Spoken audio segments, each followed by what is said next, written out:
पठामि संस्कृतं नित्यं वदामि संस्कृतं सदा ध्यायामि संस्कृतं सम्यक् वन्दे संस्कृतमातरं वन्दे संस्कृतमातरं वन्दे संस्कृतमातरम्।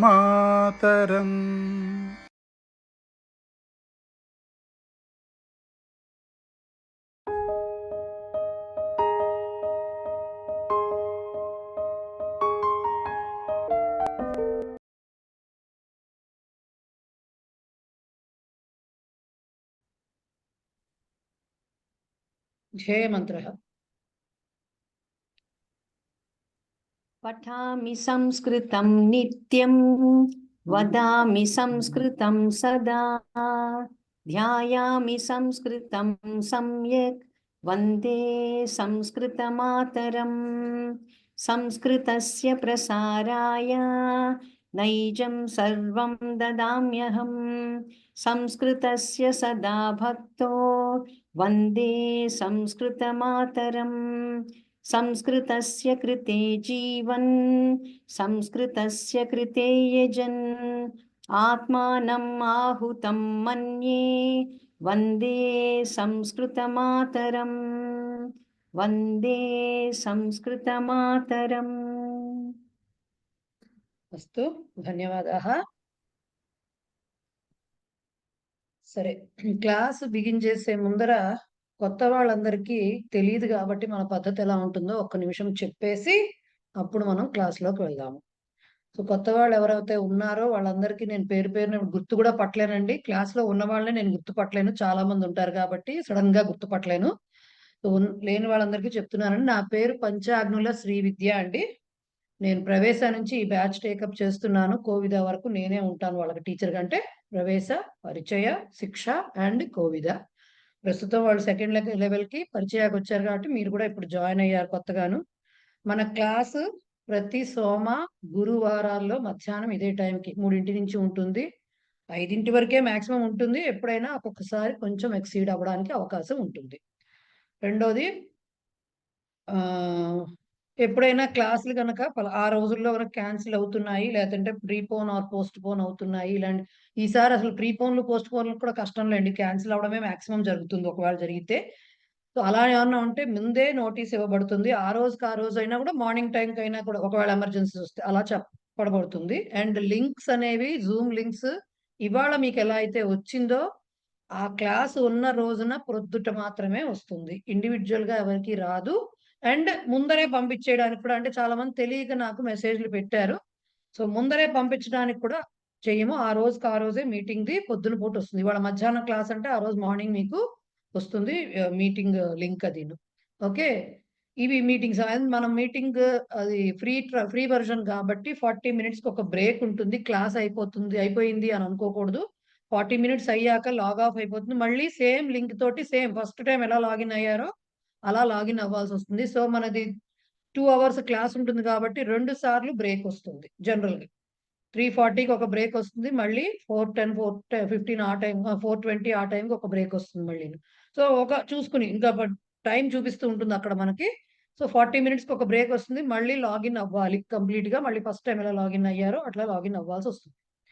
తర్వాత క్లాస్ చెప్తున్నప్పుడు మధ్యలో మా వాళ్ళందరికీ, ప్రవేశ వాళ్ళకి ఆల్రెడీ ఉన్న వాళ్ళకి బాగా అలవాటైంది ఆ విషయం. మధ్యలో ఎవరు మాట్లాడకూడదు. హ్యాండ్ రైజ్ చేస్తే నేనే మధ్యలో బ్రేక్ చూసుకుని నేను అడుగుతా, పేరుతోటి అడుగుతా ఏంటి డౌట్ అని. లేదు క్లాస్ ఎండింగ్ తర్వాత ఏదైనా డౌట్స్ ఉన్నాయని అన్నప్పుడు చెప్పొచ్చు. అది కూడా కాదు, క్లాస్లో కొంచెం మందికి కొంచెం హెసిటేషన్ ఉంటుంది అడగడానికి, నాకు మెసేజ్ పెట్టచ్చు. ఫోన్ చేస్తే నేను లిఫ్ట్ చేయగలుగుతానో లేనో తెలియదు కాబట్టి మెసేజ్ పెట్టచ్చు. వాయిస్ మెసేజ్ అయినా టెక్స్ట్ మెసేజ్ అయినా మీరు మెసేజ్ పెడితే మీ డౌట్ ఉన్నా దేని గురించి అయినా నాకు చేతనైనంతలో నేను ఆన్సర్ చేయడానికి ప్రయత్నిస్తాను. ఇది అయిపోయింది కదా. ఇంకేమన్నా మీరెవరన్నా తెలుసుకోవాలనుకుంటే కొత్తగా వచ్చిన వాళ్ళు అడగండి. తర్వాత నేను క్లాస్ బిగిన్ చేస్తాను. అందరినీ మ్యూట్ చేసేస్తాను నేను క్లాస్లో. ఎవరన్నా మాట్లాడాలనుకుంటే అన్మ్యూట్ చేసుకుని మాట్లాడాలి. ఎవరు ఏం మాట్లాడదాం అనుకోవట్లేదు అనుకుంటా. సరే పోనీ. అందరూ పుస్తకాలైతే తెప్పించుకున్నారని నేను అనుకుంటున్నాను. పరిచయ టెక్స్ట్ బుక్స్ తెప్పించుకున్నారా అందరూను? ఓకే. తెప్పించుకున్నారని అనుకుంటున్నాను. సో తెప్పించుకున్నా మేడం. ఓకేనండి. సో తెప్పించుకున్నారు. సో నేను మనకి ప్రవేశ వాళ్ళకి నా స్టూడెంట్స్‌కి ఆల్రెడీ అలవాటయిపోయింది ఆ పద్ధతి. కొత్తగా వచ్చిన వాళ్ళకి చెప్తున్నాను. మనకేంటంటే లెసన్ జనరల్‌గా క్లాసులు ప్రతి లెసన్‌కి 2 క్లాసెస్ పడుతూ ఉంటాయి. ఫస్ట్ చెప్పేదేమో లెసన్ ఎక్స్‌ప్లనేషన్ అది చెప్తాము. సెకండ్ క్లాస్‌లో అంతా మొత్తం లెసన్ అవ్వదు ఫస్ట్ క్లాస్‌లోనే. సో గ్రామర్ పార్ట్ అంతా ఎక్స్‌ప్లెయిన్ చేసి నెక్స్ట్ ఏం చేస్తాము మిగతా పార్ట్ ఉంటుంది కదా! థియరీ పార్ట్ కూడా కొంత చెప్పుకుంటూ ఉంటాము. తర్వాత క్లాస్‌లో అంటే సెకండ్ క్లాస్‌లో ఏదైతే ఉందో దాంట్లో ఎక్సర్‌సైజ్ అంతా చేస్తాము. అండ్ లెసన్ అయిపోయిన తర్వాత ఏ లెసన్ అయిపోతే ఆ లెసన్‌కి సంబంధించినటువంటి నేను ప్రిపేర్ చేసిన ఎక్సర్‌సైజ్ ఒకటి కూడా పీడీఎఫ్ వస్తూ ఉంటుంది మీకు.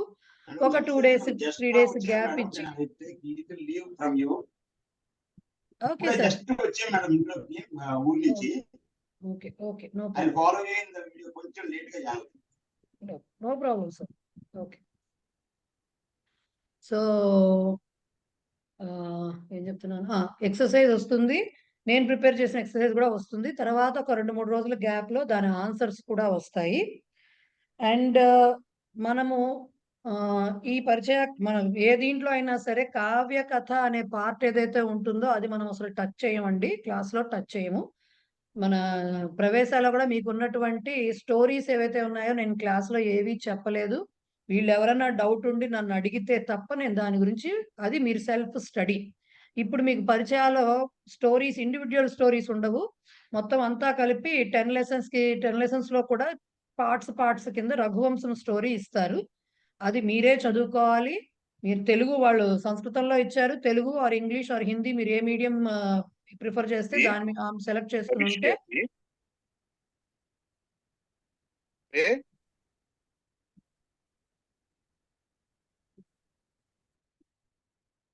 సో ఏ మీడియం సెలెక్ట్ చేసుకొని ఉంటే దాంట్లో మీకు ఇస్తారు. కావ్య కథ కూడా అలా ఇస్తారు.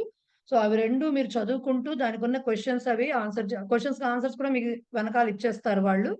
సో అది మీరే చదువుకోవాలి. అది మనం ఇక్కడ క్లాస్‌లో ఓకే. గ్రామర్ పార్ట్ ఇంకా కొన్ని కొన్ని ఉంటాయి. అవన్నీ కూడా చెప్తాం కానీ గ్రామర్ పార్ట్ మీదే ఎక్కువగా ఫోకస్ ఉంటుంది. అవన్నీ చెప్తాం గానీ కావ్య కథ మాత్రం మీరేదైనా ఇది అర్థం కాలేదనో లేకపోతే అలా ఏమన్నా అనుమానం వస్తే నాకు క్లాస్‌లో అడిగినా, లేకపోతే దాన్నేమంటారు నాకు మెసేజ్ చేసినా కూడా నేను చెప్తాను. బట్ కావ్య కథ మనం ఇక్కడ టచ్ చెయ్యము. రైట్? ఇది యాక్చువల్‌గా జరుగుతుండేటువంటి ప్రొసీజర్ ఇప్పటి వరకును. అలాగే ఫైనల్‌గా అన్ని లెసన్స్ అయిపోయి మీ క్లాసులన్నీ లాస్ట్‌కి అయిపోయిన తర్వాత మనది యూజువల్‌గా పర్ లెసన్ 2 క్లాసెస్ అంటే మాక్సిమం 20 క్లాసెస్ అవుతాయండి 10 లెసన్స్‌కి. ఇంకేదైనా ఒక అటు ఇటుగా వస్తే తప్ప జనరల్‌గా 20 క్లాసెస్ అవుతాయి. ఒక మన పరిచయకి దీనికి. రైట్. 20 క్లాసెస్ అయిపోయిన తర్వాత నేను బ్రేక్ ఇచ్చేస్తాననమాట. మోస్ట్‌లీ డిసెంబర్ మిడ్‌కి ఆర్ డిసెంబర్ ఫస్ట్ వీక్‌కి మన సిలబస్ అయిపోవాలి నా లెక్క ప్రకారం. అయిపోయిన తర్వాత అక్కడి నుంచి మీకు బ్రేక్. మీకు ఎగ్జామ్ ఉండేది ఫిబ్రవరి ఎండింగ్. సో, జనవరి పండగ అయిన తర్వాత ఏమవుతుందంటే మళ్ళీ ఒక రివిజన్ క్లాసు, పేపర్ డిస్కషన్ అనేది పెడతాను. 1 మంత్ మీకు గ్యాప్ ఇచ్చినప్పుడు మీరందరూ చదువుకోవడానికి అవుతుంది కాబట్టి ఇవన్నీ ప్రవేశ వాళ్ళకి ఆల్రెడీ ఎక్స్‌పీరియన్స్‌డ్ నా దగ్గర చదివిన వాళ్ళకి. లేని వాళ్ళకి చెప్తున్నాననమాట. సో, 1 మంత్ గ్యాప్ ఉంటుంది సుమారుగా. సో, ఆ తర్వాత మీకు పేపర్ డిస్కషన్ క్లాసు అండ్ ఏమంటారు అసలు రివిజన్ క్లాసు ఇవి అలా 1 ఆర్ 2 క్లాసెస్ అవి జరుగుతాయి. ఆ తర్వాత మిమ్మల్ని ఇంకా వదిలేస్తాం అన్నమాట పరీక్షకి సంబంధించి. రైట్? ఇది యాక్చువల్‌గా జరిగేటటువంటి ప్రొసీజర్.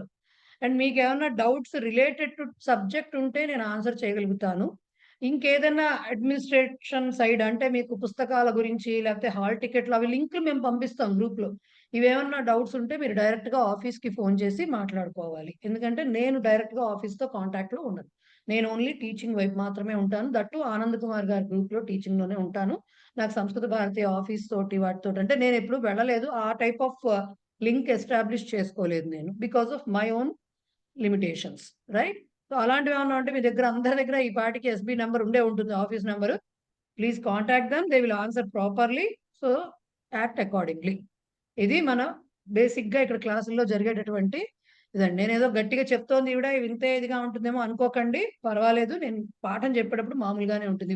రూల్స్ అండ్ రెగ్యులేషన్స్ అంటే మరి చెప్పకపోతే అది కూడా చిన్నపిల్లలు కదా! ఇక్కడ ఉన్న వాళ్ళందరూను. రూల్స్ తప్పేద్దామనే చూస్తారు అందరూను. అందుకని చెప్పడం తప్ప దాని గురించి ఏం కంగారు లేదు. హ్యాపీగా చక్కగా చదివేసుకోవచ్చు మనందరం కలిసి. సరేనా? ఇది ప్రొసీజర్. చాలా అయిపోయిందా? మొదలుపెట్టేయనా? లేకపోతే ఎవరన్నా ఏమన్నా పాత వాళ్ళైనా సరే ఏమన్నా అడుగుదాం అనుకున్నా, చెప్దాం అనుకున్నా చెప్పేయండి. నేను ఒకసారి బిగిన్ చేశాక మళ్ళీ తెలుసు కదా! బండి ఆగదు. వందే భారతం. మేడం డౌట్లంటే క్లాసు మీరు చెప్పేటప్పుడు చెప్పిన తర్వాత కంటే కూడా మేము చదువుకునేటప్పుడు డౌట్లు వస్తున్నాయి మేడం. వస్తాయి. నాకు మెసేజ్ ఉంది కదా! నా ఫోను నంబర్ ఉంది కదా! మెసేజ్ చేయడమే. ఫోన్‌లు చేస్తే నేను అవైలబుల్‌గా ఉండనండి. ఫోను అలాగే. ఎవరికైనా వెంటనే ఫోన్‌లో దొరికానంటే మాత్రం అది మనం ఆ టైము అలా ఉంటుంది అని అనుకోవడం తప్పించి జనరల్‌గా ఫోన్ అవైలబుల్‌గా ఉండను. మెసేజ్ అయితే మాత్రం ఎప్పుడో అప్పుడు చూసుకొని రిప్లై అయితే అందరికి ఇక్కడ ఎక్స్‌పీరియన్సే. 99% ఎవరైనా ఒకళ్ళిద్దరు మిస్ చేశానేమో తెలీదు. సారీ దానికి. బట్ జనరల్‌గా నేను రిప్లై ఇస్తూ ఉంటాను. నాకు మెసేజ్ పెట్టండి ఎనీ టైమ్. మీరెప్పుడో పరీక్ష అయ్యేంత పరీక్ష ముందు వరకు అని ఆగక్కర్లా. మీకు డౌట్ వస్తే మెసేజ్ పెట్టొచ్చు. పెట్టి 1, 2 డేస్ వెయిట్ చేయాలి. పెట్టంగానే నేను బ్లూ టిక్ వచ్చిందా? నేను ఆన్సర్ చెప్పానా? అని మాత్రం చూడకండి. అది చెప్పేది. రైట్? వస్తాయి డౌట్స్ ఎందుకు రావు? అమ్మా నమస్కారం అమ్మా. నమస్తే అండి. నా పేరు మంగపూడి శ్రీనివాసరావు అమ్మా. చెప్పండి సార్. నేను ఇవాళ for the first time we have joined in your class madam actually. Okay. Last time Pravesha we underwent at Visakhapatnam wing. Okay. ఈ క్లాస్ లో జాయిన్ అయ్యాను. ఓకే. నేను I'm bit late today. Okay. Start అయిందా మేడం యాక్చువల్ క్లాస్ ఏమైనా? అంటే నేను ఎలా ఉంటుంది ప్రొసీజర్ అది మాత్రమే చెప్పానండి. మా క్లాసెస్ ఎలా ఉంటాయి అవన్నీ చెప్పాను. ఎలా అయినా రికార్డింగ్ ఉంటుందండి. క్లాస్‌వన్నీ రికార్డింగ్స్ ఉంటాయండి. రికార్డింగ్స్ ఎక్కడ చూసుకోవాలనేది నేను ఫస్ట్ లింక్ అప్‌లోడ్ అయిన తర్వాత నేను అది గ్రూప్‌లో పెడతాను. ఆ లింక్‌ని మీరు ఓపెన్ చేసి సబ్స్క్రైబ్ చేసుకుంటే ఆనందో బ్రహ్మ యూట్యూబ్ ఛానల్ మీకు ఎప్పటికప్పుడు అప్డేట్స్ క్లాస్ రికార్డింగ్ ప్రతి క్లాస్‌ది రికార్డింగ్ వస్తుంది. ఒకసారి మీరేమన్నా మిస్ అయిందుంటే ఇప్పుడు 10 నిమిషాలు ఇప్పుడు సుమారుగా 10 నిమిషాలు అయింది కాబట్టి క్లాస్ బిగిన్ అయ్యి అది మీరు చూసేసుకోవచ్చు. అండ్ రిపీటెడ్‌గా చూసుకుందాం అనుకున్నా కూడా రికార్డింగ్స్ అన్నీ అవైలబుల్‌గా ఉంటాయి. అచ్చా అచ్చా అచ్చా. రికార్డింగ్ అనేది క్లాస్ మహోదయ. అయిపోగానే 5కి క్లాస్ అయిపోయింది. 5:15కి రికార్డింగ్ వస్తుందని ఎక్స్‌పెక్ట్ చేయకండి. నెక్స్ట్ డే కానీ రావడానికి అవ్వదు. ఎందుకంటే ఇది కంపైల్ చేసి మొత్తం అంతా కూడా పెట్టడానికి మర్జ్ చేసి పెట్టడం అనేది నేను చెయ్యను. సార్ చేస్తారు. సార్ చేసిన తర్వాత పెట్టేసరికి నెక్స్ట్ డే అవుతుంది.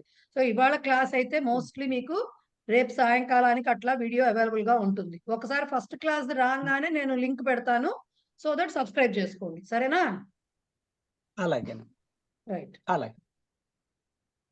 మహోదయ, కొత్తగా చేరిన వాళ్ళు ఎవరైనా మన చర్చా వేదికలో చేరదాం అనుకుంటే వాళ్ళకి మెసేజ్ పెట్టమని చెప్పండి కొంచెం. ఆ! దాంట్లో కలుపుకుందాం. అదొకటి ఉంది. కరెక్టే. అదొకటి చెప్పాలి. ఇక్కడ ఇది ఇదొకటి యాక్చువల్‌గా ఈ గ్రూప్ ఏదైతే ఉందో అంటే ఇప్పుడు మీకు క్లాస్ లింక్ వచ్చిన గ్రూప్ ఏదైతే ఉందో అది only admins can handle that. Okay. మిగతా వాళ్ళెవరు దాంట్లో మెసేజ్ పెట్టలేరు. కాంటాక్ట్ చేయలేరు. రైట్? సో, మా స్టూడెంట్స్ అందరూ ఏం చేశారంటే కొంతమంది కలిసి ప్రవేశ చర్చా వేదిక అని ఇదివరకు ఇప్పుడు పరిచయ చర్చా వేదిక అయిందది. వేరే గ్రూప్ ఫార్మ్ చేసుకున్నారు ఫర్ డిస్కషన్స్. వాళ్ళు అప్పుడప్పుడు మీట్ అవుతూ ఉంటారు. ఆ మీటింగ్స్ అవన్నీ నాకు తెలీదు. నేను ఓన్లీ ఉంటా దాంట్లో. ఎందుకంటే వాళ్ళకేమైనా డౌట్‌లు వాళ్ళలో వాళ్ళకి తేలకపోతే నేను చెప్పేందుకు. ఆ గ్రూప్ వేరే ఉంది. కొత్తగా జాయిన్ అయిన వాళ్ళు ఎవరన్నా దాంట్లోకి అడ్మిట్ అవ్వాలి అంటే అది ఓన్లీ స్టూడెంట్స్ డిస్కషన్ గ్రూప్ అండి. పరిచయ చర్చా వేదిక దాని పేరు. సో, దాంట్లో జాయిన్ అవుదాము. వాళ్ళ డిస్కషన్ అసలేంటో చూద్దాం. వాళ్ళతో కలిసి వాళ్ళు కలిసి చదువుకుంటూ ఉంటారు. అంటే జూమ్ మీటింగ్ పెట్టుకుంటారు. లేకపోతే వాళ్ళేదైనా చదువుకొని వద్దాం అనుకుంటారు. లేదా డౌట్‌లు దాంట్లో పోస్ట్ చేసుకుంటూ ఉంటారు. వాళ్ళకొచ్చిన ఇన్ఫర్మేషన్ కూడా దాంట్లో షేర్ చేసుకుంటూ ఉంటారు. దానిలో గనక జాయిన్ అవుదాం అనుకుంటే నాకు మెసేజ్ పెట్టాలి. నేను యాడ్ చేయగలుగుతాను. ఎందుకంటే మీకు వాళ్ళకి ఇంకా పరిచయాలు లేవు కాబట్టి నాకు మెసేజ్ పెడితే మిమ్మల్ని దాంట్లోకి యాడ్ చేస్తాను. ఆ తర్వాత మీరు చూసుకోవచ్చు. తర్వాత నాకు సంబంధం ఉండదు. ఓన్లీ యాడ్ చేసేంత వరకే నాకు సంబంధం. రైట్? ఎవరన్నా ఉంటే ఈ క్లాస్ అయ్యాక నాకు మెసేజ్ పెట్టండి. వాళ్ళు అప్పుడే ఏం చదివేయడం స్టార్ట్ చేయరు. కాబట్టి నేను వాళ్ళ గ్రూప్‌లో యాడ్ చేస్తాను. రైట్? మహోదయ, స్టార్ట్ నేను చేస్తారా? ఇంతకు ముందు మాట ఇచ్చినట్టుగా కాదు. నేను ఇంతకు చదివేస్తాను. ముందు స్టార్ట్ మాట చేసి ఇచ్చినట్టుగా పుస్తకం ఒక్క తెరవలేదు. నిమిషం విజయ్ కుమార్ గారు ఉండండి. మల్లీశ్వరి గారు స్టార్ట్ చేసారా ఆల్రెడీ మీరు? లేదండి, నేనేం స్టార్ట్ చేయలేదు. అప్పుడే స్టార్ట్ చేసారేమో. అదే నేనే చెప్తున్నాను. చాలా తొందరగా బిగిన్ చేశా. లేదు లేదు, ముందు మీకు మాట ఇచ్చాను ఏమి చదవను అని. కథా పుస్తకం మాత్రం ఒకసారి తీసి తిరగేసాను, ఒక్క కథ చదివా అంతే. పర్వాలేదు, ఇంకేమీ చదువుకోవచ్చు. చదవలేదు. చదువుకోవచ్చు, ఆహా, దాందే అసలు ఉంది. టైం లేదు. విభక్తి వల్లరి చేస్తున్నాం మేడం. ఇంకా దాంతో అసలు కుదరలేదు. లేదు, చదువుకోవచ్చు, దానేం లేదు. కాకపోతే నేను కూడా ఎక్కువ టైం ఇవ్వలేదు కదా, గట్టిగా 3 వీక్స్ టైం వచ్చిందేమో మీకు ఎగ్జామ్ తర్వాత కదా. యూజువల్ గా అక్టోబర్ ఫస్ట్ వీక్ బిగిన్ చేస్తా. ఈసారి పండగలు సెలవులు చాలా వచ్చేసాయని కొంచెం ముందుకు మనం జరిపేసుకోవడం జరిగింది.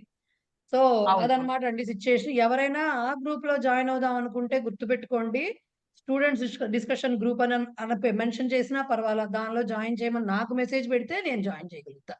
Right, fine. అయిపోయినాయా డౌట్లు?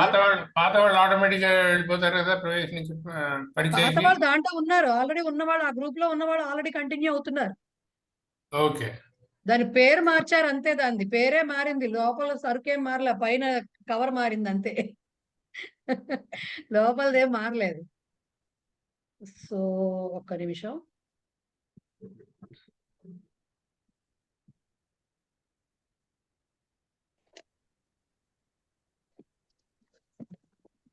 Old wine in new bottle. అంతే.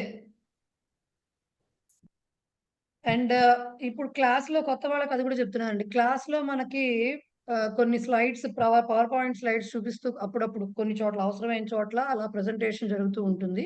అవన్నీ కూడా క్లాస్ అయిన తర్వాత, లెసన్ అయిన తర్వాత, మోస్ట్లీ లెసన్ అయిన తర్వాత మీకు అవి పీడిఎఫ్ లో గ్రూప్ లో పోస్ట్ చేయడం జరుగుతుంది. సో గ్రూప్ లో వచ్చే మెసేజెస్ నా నుంచే వస్తాయి కాబట్టి, అవి అంటే ఏ గ్రూప్, ఇవాళ లింక్ ఏదైతే గ్రూప్ లో వచ్చిందో ఆ గ్రూప్ లో వచ్చే మెసేజెస్ ని ఎవరు మిస్ కాకండి. ఓకే, ఇంకా చర్చా వేదికలో మిస్ అయినా పర్వాలేదు, అవన్నీ ప్రాబ్లం లేదు, కానీ ఇవి మిస్ అవ్వద్దు, ఎందుకంటే అఫీషియల్ గా వచ్చేవి, నా నుంచి వచ్చేవి దాంట్లోనే వస్తాయి. Right, okay fine. స్టార్ట్ చేద్దామా? మధ్యలో ఎవరికి వాళ్ళు అన్మ్యూట్ చేసుకోకండి. మ్యూట్ లో ఉన్నప్పుడు ఏమన్నా డౌట్ ఉంటే, అంటే మాట్లాడాలంటే చెయ్యి ఇలా హ్యాండ్ రైజ్ బటన్ ఉంటుంది కదా, అది ప్రెస్ చేస్తే నేనే అవకాశం ఇస్తాను, మధ్యలో టైం చూసుకుని. రైట్, 3:23 అయింది.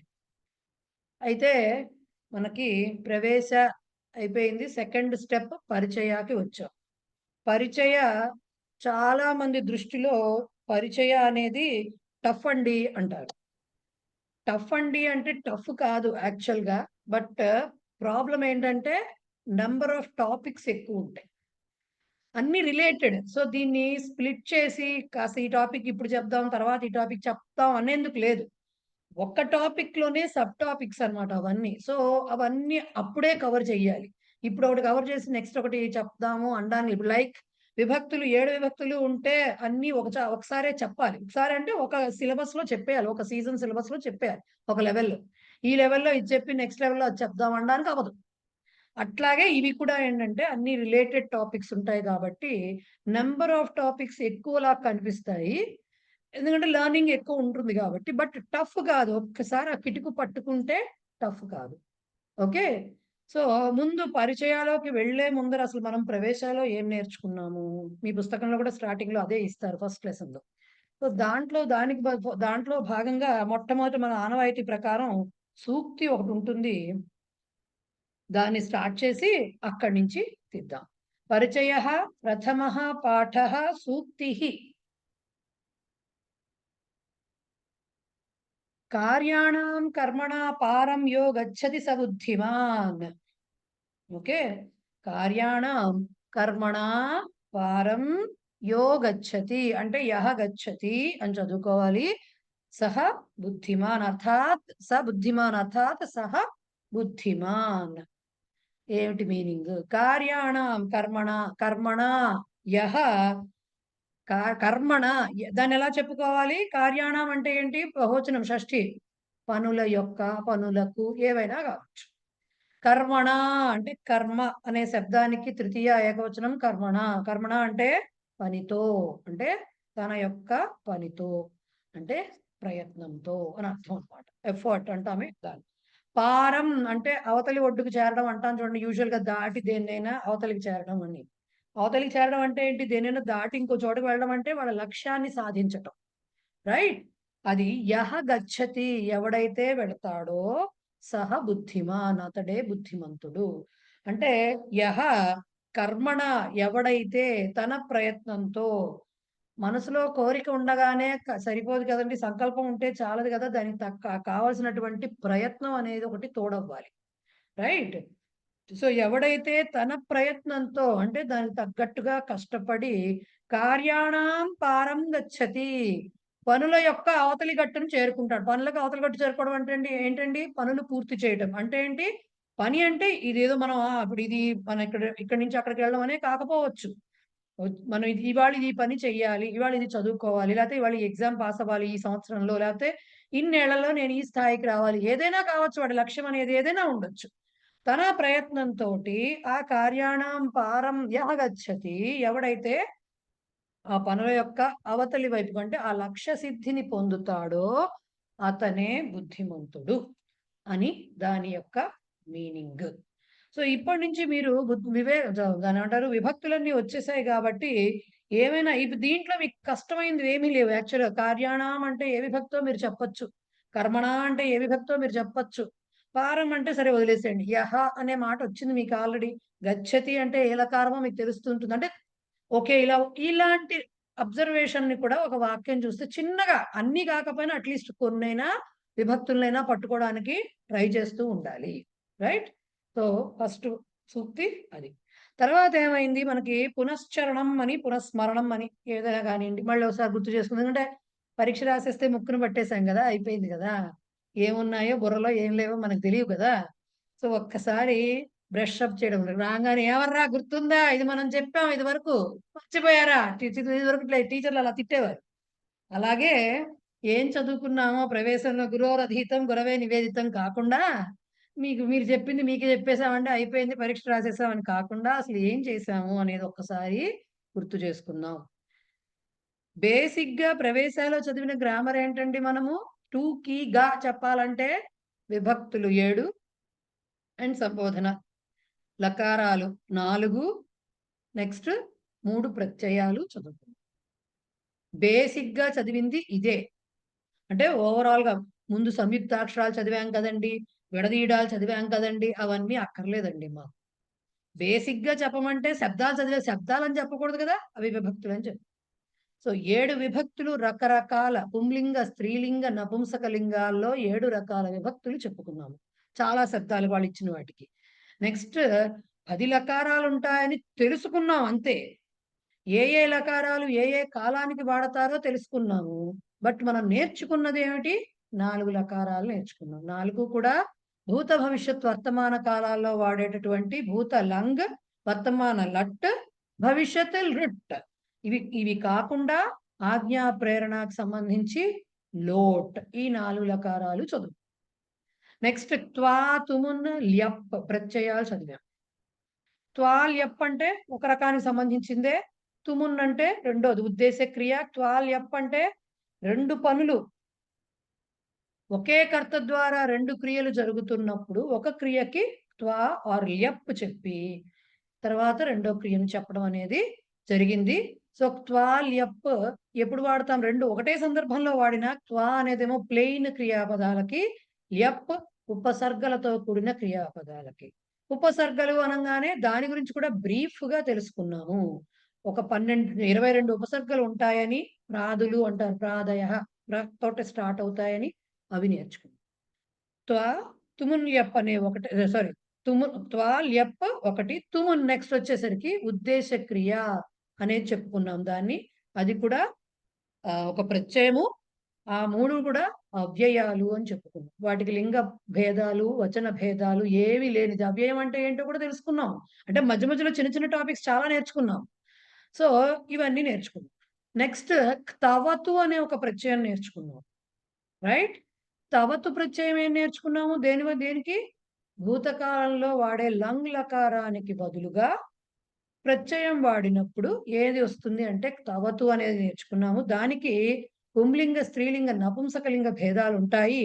అయితే నపుంసకలింగం గురించి మనం చదవలేదు. పుల్లింగ, స్త్రీలింగాల్లో గతవాన్, గతవతి, పఠితవాన్, పఠితవతి అని ఉంటాయని దానికి బహువచనాలు అవి చదువు. రైట్? సో, ఈ లకారాలు వాడినప్పుడు ఎస్పెషల్లీ లంగ్ వాడుతున్నప్పుడు ఏ లకారమైనా సరే పురుష భేదం ఉంటుంది. 3 పురుషులు ఉంటాయని నేర్చుకున్నాము. ప్రథమ, మధ్యమ, ఉత్తమ పురుషులు ఉంటాయని నేర్చుకున్నాము. ప్రథమ పురుష అంటే అన్ని. మధ్యమ పురుషం అంటే యుష్మత్ శబ్దం అని, ఉత్తమ పురుషం అంటే అహం అస్మత్ శబ్దం అని, ఇవి కానివన్నీ ప్రథమ పురుష అని, భవాన్ భవతి శబ్దాలు కూడా అంటే భవత్ శబ్ద రూపాలు కూడా ప్రథమ పురుషేనని. సో భవత్ శబ్ద రూపాలు వాడినప్పుడు ప్రథమ పురుష క్రియాపదాలే వాడాలని కూడా తెలుసు. రైట్? సో లకారాలకి పురుష భేదం ఉంటుంది, లింగ భేదం ఉండదు. ఈ విషయం బాగా ఓ 100 సార్లైనా నొక్కి వక్కాణించుకున్నాం ఆ టైంలో. రైట్? బట్ తవతు ఎప్పుడైతే యూజ్ చేశామో లింగ భేదం ఉంటుంది, దానికి పురుష భేదం ఉండదు. అందుకనే అక్కడ లకారం యూజ్ చేస్తే సహ చెప్తే అగచ్చత్ చెప్తాం, సా చెప్పినా అగచ్చత్తే చెప్తాం. కానీ త్వం చెప్తే అగచ్చహ చెప్తాం, అహం చెప్తే అగచ్చం చెప్తాం. సో ఇక్కడ పురుష మారిన కొద్దీ అది స్త్రీ పుంలింగంగా దీంతో భేదం లేకుండా రూపం మారుతుంది లకారం యూజ్ చేసి. అదే తవతు ప్రత్యయం యూజ్ చేసినప్పుడు దానికి పురుషులతో సంబంధం లేదు, దానికి లింగ భేదమే అవసరం, పురుష భేదం లేదు దానికి. సో అహం గతవాన్, సహ గతవాన్, త్వం గతవాన్, అహం గతవతి, సా గతవతి, త్వం గతవతి. పురుష ఎలా వచ్చినా సరే పుంలింగమా స్త్రీలింగమా ఆ చెప్తున్న సబ్జెక్ట్ అనే దాని మీదే, కర్తృపదం పుంలింగమా స్త్రీలింగమా అనే దాని మీద డిపెండ్ అయ్యే తవతు క్రియాపదం అనేది వస్తుంది అని చెప్పు. ఇవి కాక ఇంకా చిన్న చిన్నవి ఎత్తత్ ప్రయోగాలని అవని ఇవని చాలా చెప్పుకున్నాము. బేసిక్ గా చెప్పుకున్నదైతే వర్తమాన కాలంలో వాడే లకారాన్ని లట్ అంటారని, పఠతి పఠతః పఠంతి ఆ రూపాలు చదువు. భవిష్యత్ కాలంలో వాడే దాన్ని రుట్ అంటారని, పఠిష్యతి పఠిష్యత పఠిష్యంతి ఆ రూపాలు తెలుసుకున్నాం. లంగ్ లకారం భూతకాలంలో వాడతాము, అపఠత్ అపఠతాం అపఠన్ అవి చదువుకున్నాం. లోట్ ఆజ్ఞా ప్రేరణాల్లో వాడేటువంటిది పఠతు పఠతాం పఠంతు ఇవి చదువుకున్నాం. ఇవి కాక మిగిలినవన్నీ కూడా అవన్నీ వాళ్ళు అక్కడ మళ్ళీ లకారాలు కూడా అన్ని ఇచ్చారు. ఇవి అయిపోయాక విభక్తులు చదువుకున్నప్పుడు విభక్తులన్నీ ప్రథమా విభక్తి అంటే జస్ట్ వస్తు నిర్దేశం అని, నెక్స్ట్ ద్వితీయ విభక్తికి వచ్చేసరికి కర్మపదము ఉభయతః అభితః పరితః ఓకే వాడినప్పుడు, లేకపోతే వినా శబ్దం వాడినప్పుడు ఇవన్నీ చెప్పుకున్నాం కదా మనం, రూల్స్ చెప్పుకున్నాం కదా అన్నిటికీ. సో వాటికి సంబంధించిన వాక్యాలు అవి ఆ వాక్యాలు ఇచ్చినవి ఏ ఏ రూల్ ప్రకారం వచ్చాయి చెప్పు. తృతీయ విభక్తి కారణం టూల్ సాధనం ఏదైతే ఉందో క్రియకి దానికి వస్తుందని, భావవాచక శబ్దాలకు వస్తుందని, అలాగే సహసాకం సార్థం వాటికి వస్తుందని ఇవి చెప్పుకున్నాం తృతీయ విభక్తి. చతుర్థి విభక్తికి నెంబర్ ఆఫ్ రూల్స్ ఎక్కువ. దదాతి యచ్చతి వచ్చినప్పుడు ఎవరికైతే ఇస్తున్నామో దానికి వస్తుందని చతుర్థి విభక్తి. అలాగే ట్రాన్స్ఫర్మేషన్ ఒకటి రెండో దానిగా రూపాంతరం చెందుతున్నప్పుడు ఆ రెండో దేనిగా మారుతోందో దానికి సంబంధించి చతుర్థి వస్తుందని చెప్పుకున్నాము. నెక్స్ట్ ఉద్దేశ్యం, ఆ క్రియ జరుగుతున్నటువంటి పర్పస్ ఏంటి దానికి వస్తుంది. లేఖక పత్రికాయై లేఖం లిఖతి అలా చెప్పినప్పుడు దేనికి రాస్తున్నాడు, పర్పస్ ఆఫ్ ద యాక్షన్ దానికి వస్తుంది అనుకున్నాము. నెక్స్ట్ రోచతే నమః స్వస్తి ఇలాంటివన్నీ వచ్చినప్పుడు కూడా రావాలి చతుర్థి విభక్తి అని చెప్పుకున్నాం. నెక్స్ట్ అసూయతి కృధ్యతి కుప్యతి ఇలా నెగటివ్ ఫీలింగ్స్ ఉంటే ఎవరి పట్ల నెగటివ్ ఫీలింగ్స్ ఉన్నాయో వాళ్ళకి సంబంధించి మనకి చతుర్థి రావాలని చెప్పుకున్నాము. లాస్ట్ గా చెప్పుకున్నది ఏమిటి అంటే గచ్చతి క్రియాపదం ఆర్ ఆగచ్చతి ఏదైతే సరే వాడినప్పుడు గమ్ ధాతుతో వాడినప్పుడు గమ్యస్థానము కూడా మనకు మామూలుగా అయితే సకర్మక క్రియ కింద లెక్కేసుకుంటాము, అది కార్యాలయం గచ్చతి విద్యాలయం గచ్చతి అని ద్వితీయ విభక్తిలో చెప్పచ్చు, లేదు చతుర్థిలో కూడా చెప్పచ్చు అని చెప్పుకున్నాం. అది ఎక్కువగా వాడము, బేసిక్ గా ద్వితీయాదే ఎక్కువ వాడతాం మనము, మిగతా రూల్స్ అన్ని చెప్పు. రైట్? దీని తర్వాత చతుర్థి అయిన తర్వాత పంచమి వియోగే. ఫస్ట్ పంచమి అంటే సెపరేషన్, వృక్షాత్ పర్ణం పతతి సెపరేషన్ అని చెప్పాము. భయము భీతి భయము భీతి వీటికి సంబంధించినటువంటి క్రియాపదాలు కానీ అవి వచ్చినప్పుడు ఎవరి వలన భయమో అభయ కారణం కాజ్ ఆఫ్ ఫియర్ అని చెప్పుకున్నాం, దానికి పంచమి రావాలి. రక్షణ అని వచ్చినప్పుడు కూడా ఆ రకమైన ఇది రాలేదు కానీ మనకి దానికి కూడా మనకి పంచమి రావాలి అని చెప్పి, ఎవరి నుంచి రక్షణ కావాలో వాళ్ళ నుంచి పొందుతామో వాళ్ళ నుంచి కూడా దానికి పంచమి అని చెప్పుకున్నాం. షష్ఠి సంబంధే అని చెప్పాం. షష్ఠి సంబంధం అంటే రిలేషన్ చెప్తుంది షష్ఠి అనేది. ఏతత్ మమ పుస్తకం అన్నప్పుడు ఈ పుస్తకానికి నాకు ఉన్నటువంటి సంబంధాన్ని చెప్తున్నది. సో అలా సంబంధవాచకము అవుతుంది షష్ఠి అని చెప్పుకున్నాం. అదే కాకుండా గ్రూప్ లో నుంచి ఒకళ్ళని సెపరేట్ గా చేసి చెప్పేటప్పుడు దానికి షష్ఠి సప్తమి రెండు వాడుతాము. షష్ఠి అక్కడ కూడా చెప్పుకుంటామని చెప్పి, సప్తమికి వచ్చేసరికి ఏం చెప్పాము, ఆధారవాచకము ఒక వస్తువు ఎక్కడ ఉందో చెప్పాలి అంటే ఆ ప్లేస్‌కి, ఆ ఆధారానికి సంబంధించి లేకపోతే మనం కూర్చోవడం నుంచి ఇవన్నీ ఉంటాయి కదా! వాటికి ఆధారం ఆ క్రియ జరగడానికి దానికి ఆధారవాచకము సప్తమి విభక్తిలో ఉండాలని చెప్పాము. కాలవాచక శబ్దాలొచ్చినప్పుడు సప్తమి చెప్పాలని, అందుకనే త్రివాదనే, పంచవాదనే, రవివాసరే, ఆగామి వత్సరే ఆర్ సంవత్సరే ఇలా అని చెప్పుకున్నాము. కాలవాచక సంబంధాలకు కూడా కదా అనే క్వెషన్ వచ్చినప్పుడు ఆన్సర్ ఎప్పుడూ కూడా సప్తమిలో వస్తుందని చెప్పుకున్నాం. ఎందుకంటే సమయం కాబట్టి చెప్పేది. అలాగే ఇందాక షష్ఠితో చెప్పుకున్నట్టుగా మీకు గ్రూప్‌లో నుంచి ఒకళ్ళని ఏమంటారు విడదీసి చెప్పేటప్పుడు కూడా వాటికి కూడా సప్తమి చెప్పుకుంటామని చెప్పారు. మధ్యలో ఆహ్, ఈ పంచమి విభక్తి చెప్పినప్పుడు పూర్వ, పర శబ్దాలకు కూడా చెప్పుకున్నాం కదా! వైశాఖాత్ పరః, చైత్రాత్ పరః, వైశాఖాత్ పూర్వః ఇలా చెప్పుకున్నాం. దానికి కూడా పంచమి వస్తుందని చెప్పుకున్నాం. సో, ఇలాగా సప్తమి విభక్తి సంబోధన అంటే పిలవడం ఒక్కటే. దాంట్లో కూడా ఏకవచనం రూపమే తేడాగా ఉంటుంది. ద్వివచన, బహువచనాలు ప్రథమా విభక్తినే పోలి ఉంటాయని చెప్పుకున్నాము. సో, సంబోధన ఇట్ ఈస్ నాట్ సెపరేట్ విభక్తి. ఇట్ ఈస్ పార్ట్ ఆఫ్ ప్రథమా విభక్తి. అందుకనే దాన్ని సంబోధన. ఎందుకు అడ్రెస్సింగ్ పిలవడానికి యూజ్ చేసేదది. కాబట్టి దాన్ని మనం ఓరి, ఓయి, ఓసి అని తెలుగులో అవన్నీ చెప్తాను చూడండి. అలాంటిది సంబోధన. కాబట్టి రాముడు అనడానికి, రామ అనడానికి ఉండే తేడానే సంబోధన. రైట్? సో, అవన్నీ చెప్పుకున్నాం. విభక్తులన్నీ కూడా చెప్పుకోవడం జరిగింది. బేసిక్‌గా ప్రత్యయాల గురించి కవర్ చేసాం కాబట్టి ఇది టోటల్‌గా మనం చదువుకున్నటువంటి ప్రవేశ గ్రామర్. రైట్? ఇంతవరకు ప్రవేశాలో చదివేసుకున్నాం. ఇవన్నీ ప్రవేశాలు అయిపోయినాయి కదా! మనకు అయిపోయింది కదా సిలబస్ అనుకోవడానికి లేదండి. ఎప్పుడైతే వాక్య నిర్మాణం జరగాలో ఇవన్నీ దానికి స్టోన్స్ పడుతున్నాయి పునాదులనమాట. ఒక వాక్య నిర్మాణం జరగాలంటే కర్త, కర్మ, క్రియ కావాలి. కర్త వచ్చింది అంటే కర్తకు సంబంధించిన క్రియాపదం ఏ రకంగా ఉండాలో రావాలి. అసలు కర్తృపదం ఏ లింగం, ఏ వచనం దేంట్లో ఉందో తెలియాలి పురుషులు. దానికి తగ్గట్టుగా క్రియాపదాలు రావాలి. కర్మపదం వచ్చిందంటే విభక్తులు రావాలి. మధ్యలో ఇంకా కర్తకి ఇంకా పని చేయటానికి అవసరమైన సాధనాలు, లేకపోతే ఆయన చేసే పనికి గల ఉద్దేశ్యాలు, లేతే ఇంకొకటి ఇవన్నీ వచ్చినప్పుడు విభక్తులు వాక్య నిర్మాణంలో కావాలి. విభక్తులనేవి భాషకి పునాదులు లాంటివి. అక్షరాలు రాకపోతే మనం ఏం చెప్తాము? అక్షరాలు రాందే మాటలు రావు, మాటలు రాందే వాక్యాలు రావు. వాక్యం వరకు రావాలంటే మాటలొస్తే సరిపోదు. దాని గ్రామటికల్ ఫార్మేషన్ ఉండాలి. రైట్? ఆ టైప్ ఆఫ్ ఫ్రేమింగ్ ఉండాలి. సో, కంపల్సరీ ఇవన్నీ కూడా మనకు వాక్య నిర్మాణానికి ఇవన్నీ కావాల్సిందే. సంస్కృతం అంటే విభక్తులు గాదు. బట్ అది లేనిదే సంస్కృతం లేదు. ఒక మాట చెప్పాలి అంటే మనం. ఎందుకంటే తెలుగులో కూడా మనకు అంతే కదా! కావాల్సింది. నీకేం కావాలి అని చెప్పాలన్నా నీకు అనడం తెలియాలి. నువ్వు అంటే సరిపోదు. నీకు అనే అనడం రావాలి. రైట్? నేను చేస్తున్నాను, వాడు పిలుస్తున్నాడు, వాళ్ళు వెళ్తున్నారు ఇవన్నీ చెప్పాలి. వాళ్ళకి అక్కర్లేదుట ఇవన్నీ చెప్పాలంటే విభక్తులు రాందే అవ్వదు. సో, ఇక్కడ మీరు ఇప్పుడు నేర్చుకుంటున్న గ్రామర్ ఏదైతే ఉందో అదంతా కూడా ఏ లెవెల్‌కి ఆ లెవెల్ అయిపోయింది అనుకోవడానికి లేదండి. ఇదంతా కూడా మీకు సంస్కృతం నేర్చుకోవడానికి ఒక భాష. ఇట్స్ నాట్ సంస్కృతం అనకండి. ఏ భాషకైనా నౌన్స్ ఇప్పుడు పార్ట్స్ ఆఫ్ స్పీచ్ రాకుండా ఇంగ్లీష్ వస్తుందా?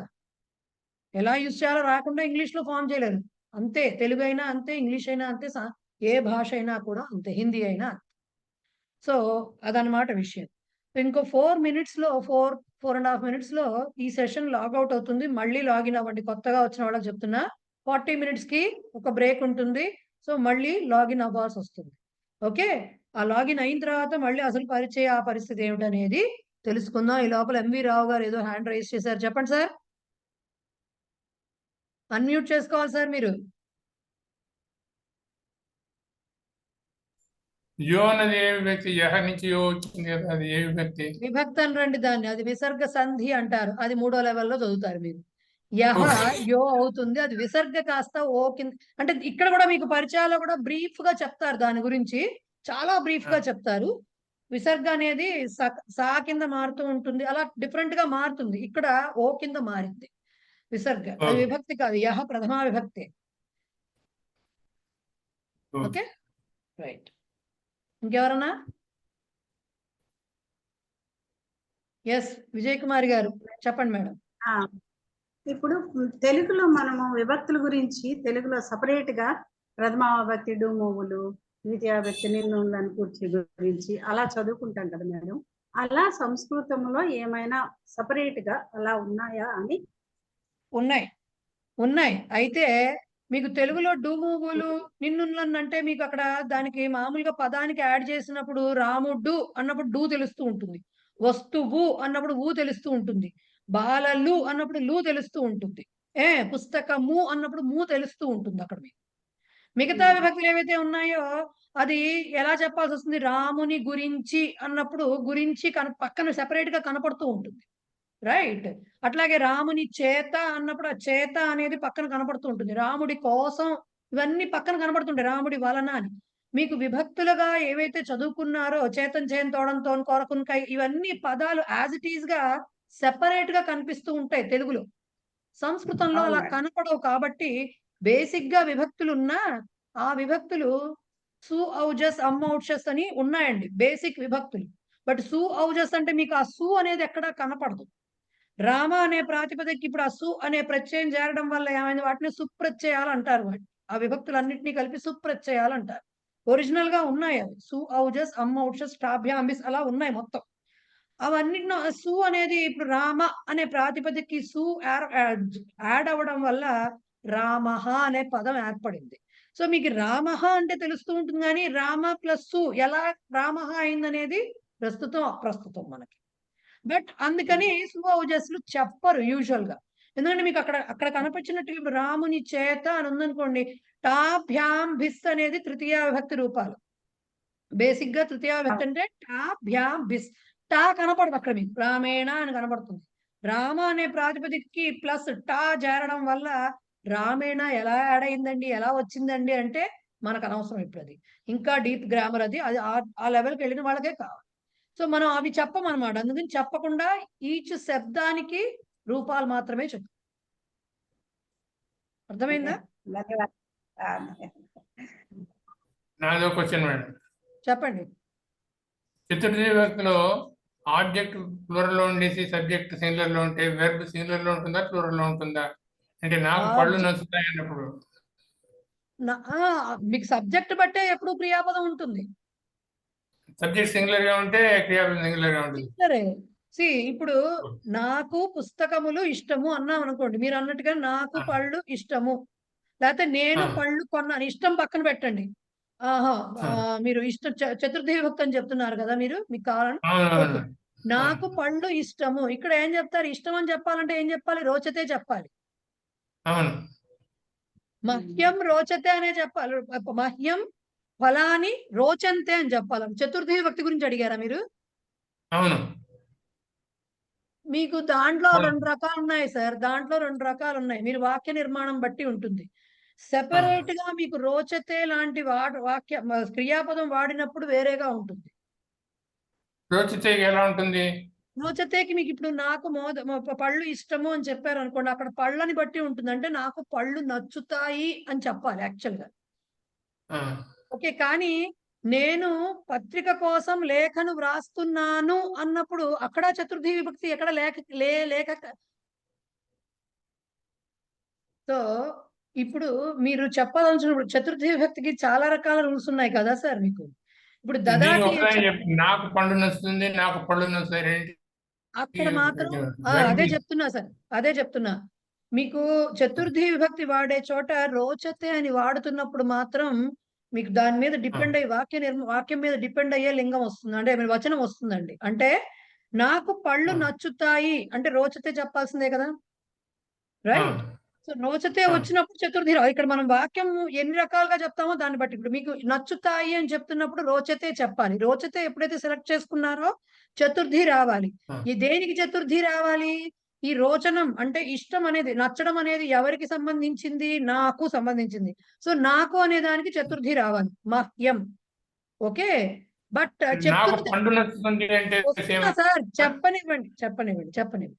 సో మహ్యం అనేది ఇక్కడ 2 కంబైన్ అయిపోతాయి, డైరెక్ట్ గా అలా చెప్పలేం. మహ్యం అనే దానికి రోచతే వచ్చినప్పుడు ఎవరికి రోచనం జరుగుతోంది అంటే ఎవరికి నచ్చటం అనే ప్రక్రియ జరుగుతోంది, వాళ్ళకి సంబంధించి చతుర్థి విభక్తి రావాలి. ఓకే, కాబట్టి అహం దానికి చతుర్థి మహ్యం వస్తుంది. మహ్యం అయిపోయింది. కానీ ఇక్కడ ఏమి నచ్చుతున్నాయి?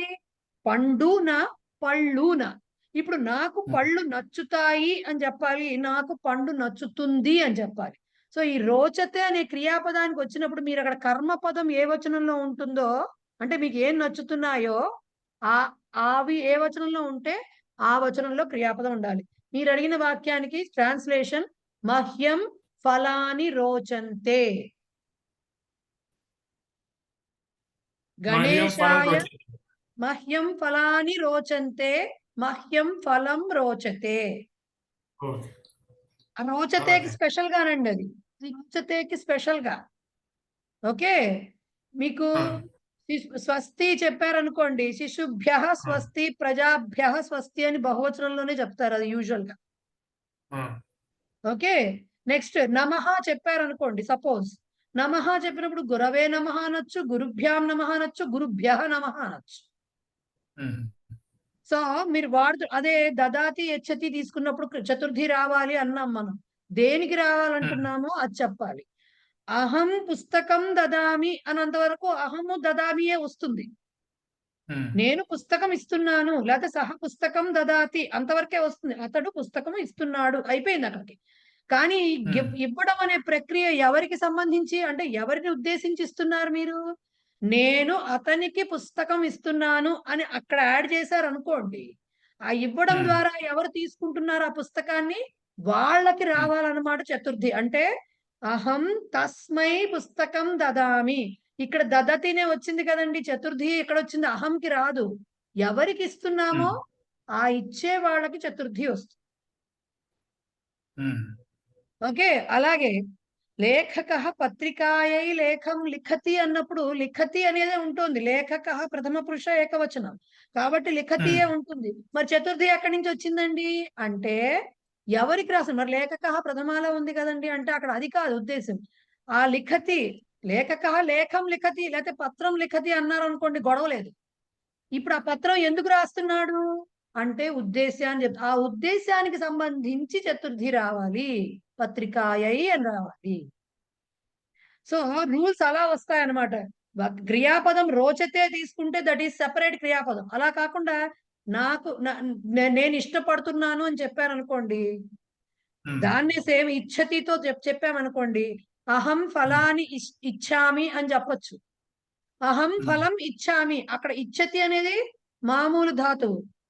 ఇచ్చతి చెప్పాను అంటే నేను పండును ఇష్టపడుతున్నాను, నేను పళ్ళను ఇష్టపడుతున్నాను. అక్కడ నేను ఇష్టపడుతున్నాను అనేదే కామన్. సో నేను ఇష్టపడేది నేను ఒక్కడనే కాబట్టి ఇచ్చామి అనే వస్తుంది. కానీ పండు పండు అనేవి మారచ్చు, అక్కడ ఫలాని అవ్వచ్చు ఫలం అవ్వచ్చు. రోచతేతో అది కాదు, నాకు నచ్చుతాయి అని చెప్తున్నాం, లేకపోతే నాకు నచ్చుతుంది అని చెప్తున్నాం. రోచతే తోటి వాడితే అదనమాట. ఓకే, మహోదయ మరి ద్వివచనం కూడా వాడతారా? దీంట్లో ద్వివచనం కూడా వస్తుంది, వాడచ్చు. మీకు రెండే ఇష్టం అనుకోండి, అదే చెప్పొచ్చు. రోచతే రోచేతే రోచంతే ఉంది కదా.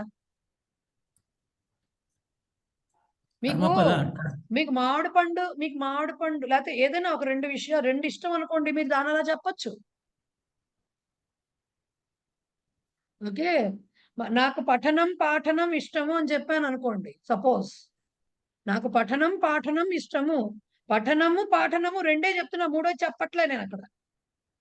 సో ఏం చెప్తాం? మహ్యం పఠనం పాఠనం చ.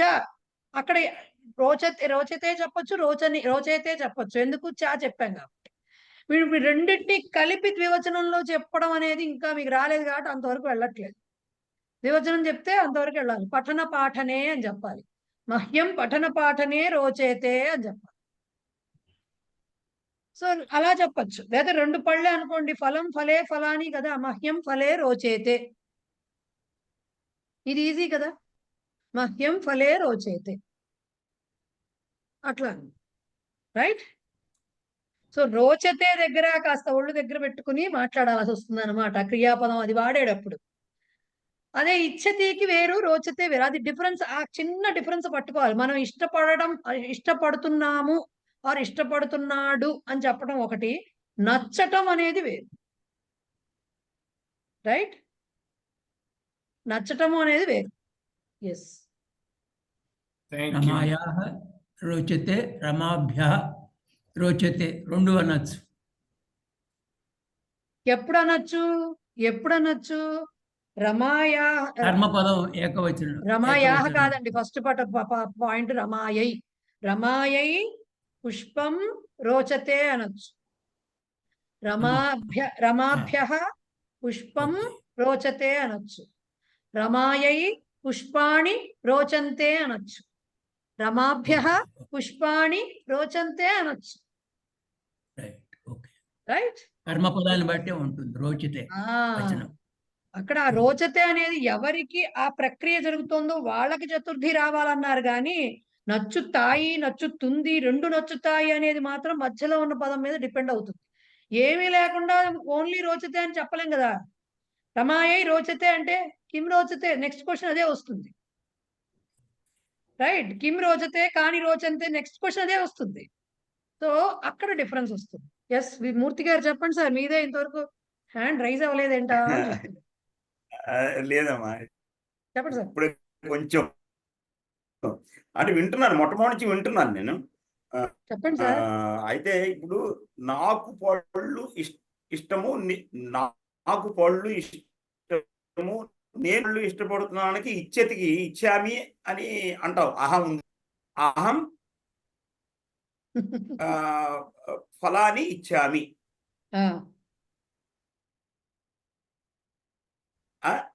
అవును సార్. ఇష్టము అక్కడ మహ్యం రావాలి కదా. రాదుగా. నేను అదే అన్నా, ఇష్టము అంటాం అంటే అప్పుడు ఇష్టము అంటే అక్కడ లేదు సార్. మీరు ఒక్క చిన్న విషయం క్లియర్ గా తెలుసుకోవాలి. ఇచ్చతికి తెలుగు అంటే రోచితే కాదు. అదే చెప్తున్నా. మీరు తెలుగుని ఇప్పుడు మీకు ఈ యాక్చువల్ గా పరిచయాలు అనువాద పద్ధతి అని ప్రతి లెసన్ లో ఒకటి ఇస్తారు. దాంట్లో ఇది కూడా ఒకటి వస్తుంది, ఒక టాపిక్. అయితే మీరు ఇక్కడ చెప్పదలసిందంటే తెలుగులో మనం ఇష్టము అని చెప్పేయటం వేరండి. దాన్ని కరెక్ట్ గా డైరెక్ట్ గా తీసుకొచ్చి సంస్కృతంలోకి పెట్టలేను. ఎందుకంటే దీనికి కరెక్ట్ గా మీరు ఇచ్చతి అనేది క్రియాపదం కింద తీసుకోవడము, లేదు రోచతే అనే క్రియాపదం, రెండు క్రియాపదాల గురించే మాట్లాడతాం. తెలుగుని తీసుకురాకండి మధ్యలో. తెలుగుని తీసుకురాకుండా వినండి. ఇచ్చతి అన్నాం అనుకోండి, అహం ఇచ్చామి, సహ ఇచ్చతి, త్వం ఇచ్చసి, అహం ఇచ్చామి. ఇవే దీనికి ద్వివచనాలు వేసుకోండి, బహువచనాలు వేసుకోండి, అట్లాగే వస్తాయి. అంటే అర్థం ఏంటి? అతడు ఇష్టపడుతున్నాడు, నీవు ఇష్టపడుతున్నావు, నేను ఇష్టపడుతున్నాను, ఇంతే. దీనికి రోచతే పెట్టారనుకోండి, సహ రోచతే అనలేదు, తస్మై రోచతే. రోచతే పెట్టినప్పుడు సబ్జెక్ట్ కి పెట్టలేదు, చచ్చినట్టు ఇది పెట్టాల్సిందే. మరి రోచతే అంటే అర్థం ఏంటి? రోచతే అంటే నచ్చటం అండి. ఇష్టం వేరు, నచ్చటం వేరు, చిన్న డిఫరెన్స్ ఉంటుంది. ఇష్టం తెలుగులో చెప్పడానికి రెండు అలానే ఉంటాయి, కానీ ఇచ్చతి అనేది వేరు, దాన్ని ఏమంటారు, రోచతే అనేది వేరు, చిన్న డిఫరెన్సే ఉంటుంది. అతనికి ఇష్టము అది తెలుగులో అతనికి ఇష్టము, కానీ యాక్చువల్ గా సంస్కృతంలో అతను ఇష్టపడుతున్నాడనే చెప్పాలి. లేదు అలాగే చెప్పాలంటే తస్మై రోచతే, అంతే. సహ సంస్కృతాభ్యాసం ఇచ్చతి, కరెక్ట్. తస్మై సంస్కృతాభ్యాసం రోచతే, రెండు కరెక్ట్. అది విషయం. ఇప్పుడు రోచతే వాడినప్పుడు మీరు ఎవరికి, నేను అదే అన్నా, ఇచ్చతి వాడినప్పుడు డైరెక్ట్ గా మీకు పురుష ఏది ఎంచుకుంటారో దాని ప్రకారం వచ్చేస్తుంది. లింగం ఫస్ట్ ఏకవచనమా, బహువచనమా, ద్వివచనమా అనేది ఏ పురుష క్రియాపదంతో చెప్తున్నారనే దాన్ని బట్టి వచ్చేస్తుంది. రోచతే అలా కాదు. రోచతే అనేది మధ్యలో ఏమి నచ్చుతున్నాయి, అక్కడ నచ్చుతున్నటువంటి ఆబ్జెక్ట్స్ ఏమిటి, వాటికి సంబంధించి వచనం వస్తుంది. సో సహ ఫలం ఇచ్చతి, కరెక్ట్. తస్మై ఫలం రోచతే, కరెక్ట్. సహ ఫలాని ఇచ్చతి, కరెక్ట్. అక్కడ ఫలాని మారినా కూడా సహ ఒక్కడే కాబట్టి ఇచ్చతి అనే వస్తుంది. కానీ తస్మై ఫలాని అన్నప్పుడు అక్కడ రోచంతే రావాలి, రోచతే రాయకూడదు. ఓకే. ఇచ్చతి రోచతే కొన్నిటిని తెలుగులోకి మనం డైరెక్ట్ గా అర్థం ట్రాన్స్లేట్ చేయలేము. మన వాడుక భాష ఒక రకంగా ఉంటుంది, వాటిని నుడికారాలు అంటూ ఉంటారు. తెలుగు సంస్కృతంలో చెప్పేది ఒక రకంగా ఉంటుంది. ఆ భాష డౌట్ తీసుకొచ్చారండి రావు గారు ఇంకా ఆ భాషలో ఉండేటటువంటి ఆ రకమైన తేడాలు ప్రతి భాషలోనూ ఉంటాయండి. ప్రతి భాషలోనూ ఉంటాయి. రైట్. ఇలాంటి అది కిటుకులు స్పెషల్ గా చెప్పాలి. ఏంటండి? ఇలాంటి కిటుకులు స్పెషల్ గా చెప్పాలి. రోచితే ఇచ్చతి. అంటే కొన్నిటికి మీరు అన్ని చెప్పరు సార్. ఎవరికి వీలవుతుందంటే అంత చెప్పడానికి బుర్రలో కూడా రావు. ఇది చెప్పాలనే పాయింట్ రాదు. మనం పుస్తకాలు చదువుతున్నప్పుడు వేరే వాళ్ళు ఆటోమేటిక్ రాసినవన్నీ వస్తాయి. చదువుతున్నప్పుడు మనకు అర్థమైపోతుందన్నమాట. ఓకే. అది. Madam right. మేడం చెప్పండి. మేడం అదే వారణాసి శాంతి గారు కాల్ చేస్తూ ఉన్నారు, తనకు కనెక్ట్ అవ్వలేదంట మేడం, తనకి నేను అవ్వట్లేదంట. అడ్మిట్ చేశాను. మరి ఆవిడ ఎందుకు కనెక్ట్ అవ్వలేదో తెలియదు నాకు. ఆవిడ నన్ను అడుగుతున్నారు, కాల్ చేస్తున్నారు, మరి నాకు తెలియట్లేదు మేడం. ఒకసారి ఏమో మరి. విజయ్ కుమార్ గారు ఆవిడకి ఏం చెప్తారంటే సెల్ ఫోన్ ఒకసారి స్విచ్ ఆఫ్ చేసి ఆన్ చేయమని చెప్పండి. అంతకంటే మనం ఏం చేయలేం ప్రస్తుతం. Okay okay okay. లేదంటే నేను మళ్ళీ ఆవిడకి లింక్ పంపిస్తాను, ఉండండి. శాంతిశ్రీ ఏది ఈవిడ పేరు లేదండి నా దగ్గర.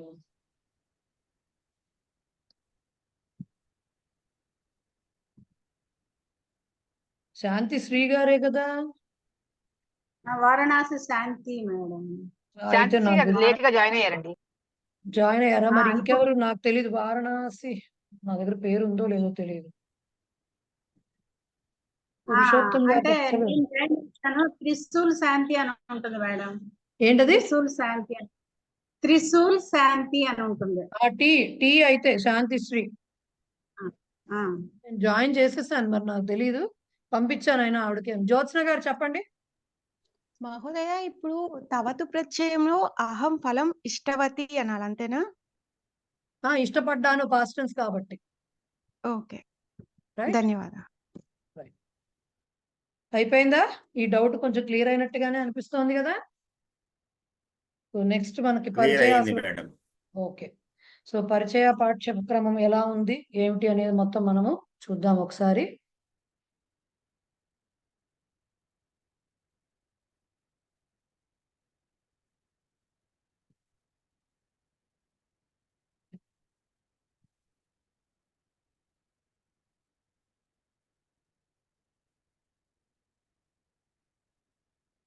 సో పరిచయ పాఠ్యక్రమంలో మనం చదవబోయేవి ఏమిటి? క్రిందటిసారి ఒక ప్రహేళిక అని, ఒక సుభాషితం అని అవన్నీ ఉన్నాయి కదా. అట్లాగే మనకి దీంట్లో ఏమున్నాయి?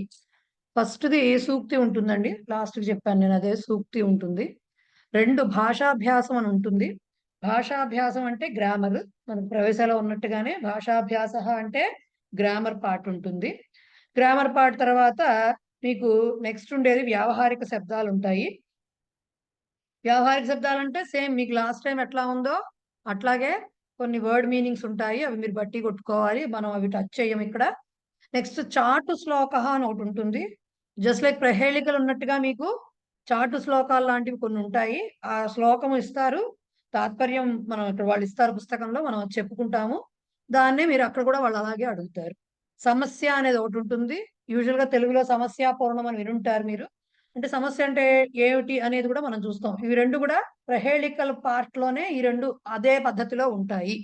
కొంచెం అంటే మీనింగ్ ఇస్తారు, దానికి తాత్పర్యం అది ఇచ్చి దానికి చేస్తారు. సో మనం అది చెప్పుకుంటాం అనమాట క్లాసులో. ఒక్కొక్క లెసన్ లో ఒక్కొక్క చాటు శ్లోకం ఉంటుంది, ఒక్కొక్క సమస్య ఉంటుంది. అంటే 10 చాటు శ్లోకాలు వస్తాయి, మొత్తానికి 10 సమస్యలు వస్తాయి. నెక్స్ట్ సుభాషితం ఉంటుంది. 2 సుభాషితాలు వస్తాయండి. ఈసారి క్రిందసారి ఒక్కొక్కటే వచ్చాయి కదా, ఇప్పటి నుంచి 2 సుభాషితాలు వస్తాయి అన్నమాట. 2 సుభాషితాలు వస్తాయి పర్ లెసన్. అంటే మొత్తం టోటల్ మీకు 20 సుభాషితాలు వస్తాయి మొత్తం 10 లెసన్స్ కి కలిపి. ఓకే. నెక్స్ట్ ఏమో పద సంగ్రహం అంటే ఏమి ఇచ్చారు అనేది మనం పద సంగ్రహ వచ్చినప్పుడు చెప్తాను నేను. అంటే ఏం చేస్తారంటే ఇక్కడ పరిచయాలో ఫస్ట్ లెసన్ లో కొంచెం డీటెయిల్డ్ గా ఇస్తారు దాని గురించి. ఒక ధాతువు తీసుకుని దానికి 9 రకాల రూపాలు ఇస్తారు. ఆ టాపిక్ నేను చెప్పడానికి వచ్చినప్పుడు నేను చెప్తాను కరెక్ట్ గా. 9 రకాల రూపాలు అవి ఏమిటి అనేది 9 రకాల రూపాలు వాళ్ళు చెప్తారనమాట మనకి. దీంట్లో కొన్ని రూపాలు మీకు రాలేదు ఇంకాను. ప్రవేశంలో కొన్నే వచ్చాయి, పరిచయాలో కొన్ని నేర్చుకుంటారు, ఒక 2 రూపాలు అసలు ఇప్పుడు నేర్చుకోరు, శిక్షలో నేర్చుకో. బట్ రూపాలు అనేవి ఉంటాయి. అలాగా ఫస్ట్ లెసన్ లో మాత్రం ఏం చేస్తారంటే దాని కొంచెం ఏమేం రూపాలు ఏమిటి అనేది ఊరికే చెప్తారు. సెకండ్ లెసన్ నుంచి ఏం చేస్తారంటే పర్ లెసన్ ఫస్ట్ లెసన్ కూడా ఇచ్చారు అట్లాగా. ఇంకో 3 ధాతువులకి ధాతువులు తీసుకుంటారు. ఒక 4, 5 ధాతువులు వాటి మీనింగ్ చెప్పి దానికి ఆ 9 రూపాలు ఇస్తారు. సో ఆ రూపాలు కొన్ని ఆటోమేటిక్ గా వచ్చేస్తాయి. వాటిని ఉపయోగించి ఒక్కోసారి సొంత వాక్యాలు రాయమని అలా అడుగుతూ ఉంటారు. అవి ఏమిటి అనేది ఆ టైంకి వచ్చినప్పుడు చెప్తాను. పద సంగ్రహం అంటే అది. కావ్య కథ ఈసారి ఏం చేశారు, మనకి పంచమహాకావ్యాల పరిచయం చెయ్యాలని. పంచమహాకావ్యాలంటే రఘువంశము, కుమార సంభవము, నెక్స్ట్ ఏమో కిరాతార్జునీయము, శిశుపాలవధ, నైషధీయ చరితం. ఈ 5 అవుతాయన్నమాట. సో దాంట్లో భాగంగా మీకు కావ్య కథలో ఈసారి పరిచయాలో ఏం చేస్తారంటే మొత్తం రఘువంశమే ఉంటుంది. పరిచయ 10 లెసన్స్ లో కూడా రఘువంశం అంటే పద్యాలు ఉండవు, ఓన్లీ కథ ఉంటుంది అన్నమాట. బ్రీఫ్ గా స్టోరీ ఉంటుంది రఘువంశంలోంచి. అది కూడా ఒక సర్గలో నుంచి ఒక దీంట్లో నుంచి కొంచెం బేసిక్ స్టోరీ కొంచెం తీసుకుని చెప్పడం జరుగుతుంది. సంస్కృతంలో ఇస్తారు, తెలుగులో ఇస్తారు. దానిలోంచి సందర్భ వాక్యాలు జస్ట్ లైక్ మీకు కథలు ఇచ్చారు కదా, స్టోరీస్ ఇచ్చారు ప్రవేశాలు, దానిలో క్వశ్చన్స్ వచ్చాయి, సందర్భ వాక్యాలు వచ్చాయి. అలాగే ఇక్కడ కూడా వస్తాయి అన్నమాట. కావ్య కథ తర్వాత అన్వయ క్రమ అని ఒక టాపిక్ ఉంది. అన్వయ క్రమంలో ఏమవుతుంది, ఒక్క నిమిషం అండి.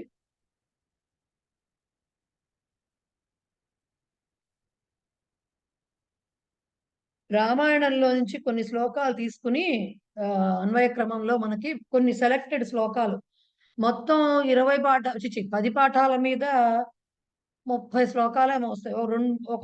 ఒక్క లెసన్ లోనే ఒక 2 లెసన్స్ లోనూ 3 శ్లోకాలు వస్తాయి. మొత్తానికి ఒక 25-30 శ్లోకాల మధ్యలో సెలెక్టెడ్ శ్లోకాలు, వరుసగా కూడా ఉండవు, రామాయణంలోంచి వాల్మీకి రామాయణం నుంచి తీసుకుని దానికి ప్రతిపదార్థము తాత్పర్యము చెప్తారు. ప్రతిపదార్థము తాత్పర్యంతో పాటు అన్వయ క్రమ అంటారు. అన్వయ క్రమం అంటే ఏమిటి అనేది చెప్తాను. శ్లోకంలో వర్డ్స్ అన్ని కూడా జంబుల్డ్ గా ఉంటాయి. అంటే మనకు తెలిసిన ఆర్డర్ లో ఉండవు. కర్త కర్మ క్రియా టైప్ లో సెంటెన్స్ లాగా ఉండవు. పైన కిందగా ఉంటాయి. సో అన్వయ క్రమం అంటే ఏంటి, ఆ వర్డ్స్ అన్నిటిని శ్లోకంలో ఉన్న పదాలనే ఉపయోగిస్తూ వాటిని ఆర్డర్ గా ఒక ఆర్డర్ లో పెడతారు. So that it is formed in a sentence అన్నమాట. అంటే మొత్తం ఇచ్చిన పదాలని శ్లోక రూపంలో నుంచి వాక్య రూపంలోకి తీసుకురావడం అనేది అన్వయ క్రమం అంటారు.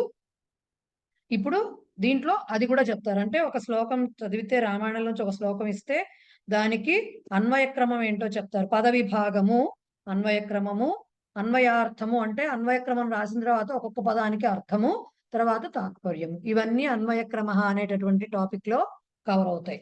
తర్వాత అనువాద పద్ధతి అని ఒకటి ఇస్తారండి. అనువాద పద్ధతి ఇందాక మనం చెప్పామే, ఇప్పుడు చదువుకున్నదే దానికి ఎగ్జాంపుల్. రోచతే ఇచ్చతికి ఎట్లా వాడాము, అలాగా కొన్ని చోట్ల తెలుగుకి, సంస్కృతానికి, ఇంగ్లీష్ కి డిఫరెంట్, హిందీకి, అన్నిటికీ ఆ భాషలో కొన్ని తేడాలు వస్తాయి. వాటికి అక్కడ అలాగే చెప్పాలి, బట్ మనం ట్రాన్స్లేషన్ వేరే రకంగా చేయాల్సి వస్తుంది. సో యాజ్ ఇట్ ఈస్ మక్కి ట్రాన్స్లేషన్ చేయలేము వాటిల్లో. అదేమిటి అనేది 10 పాఠాల్లోనూ కూడా చెప్తారు. తర్వాత టాపిక్ సంధి. సంధి అంటే మీకు చాలా మంది తెలుగు చదువుకున్న వాళ్ళకి తెలిసే ఉంటుంది. సంధులోనే ఉంటాయి, 2 పదాలు కలిపితే ఏర్పడేవి. వాటిల్లో మీరు పరిచయాలో స్వర సంధులు, సంధులు 3 రకాలుగా ఉంటాయి. స్వర సంధులు అంటే అచ్చులు, అచ్చు సంధులు అంటారు వాటినే. హల్ సంధులు అంటే వ్యంజన సంధులు అనేది ఇంకోటి ఉంటాయి. మూడోది విసర్గ సంధి అని 3 రకాలు ఉంటాయి. పరిచయాలో మీరు చదివేది స్వర సంధులు మాత్రమే. అంటే స్వర సంధులు అంటే అచ్చులు ఇన్వాల్వ్ అవుతాయి అన్నమాట దాంట్లో. సో అంటే స్వరాలు.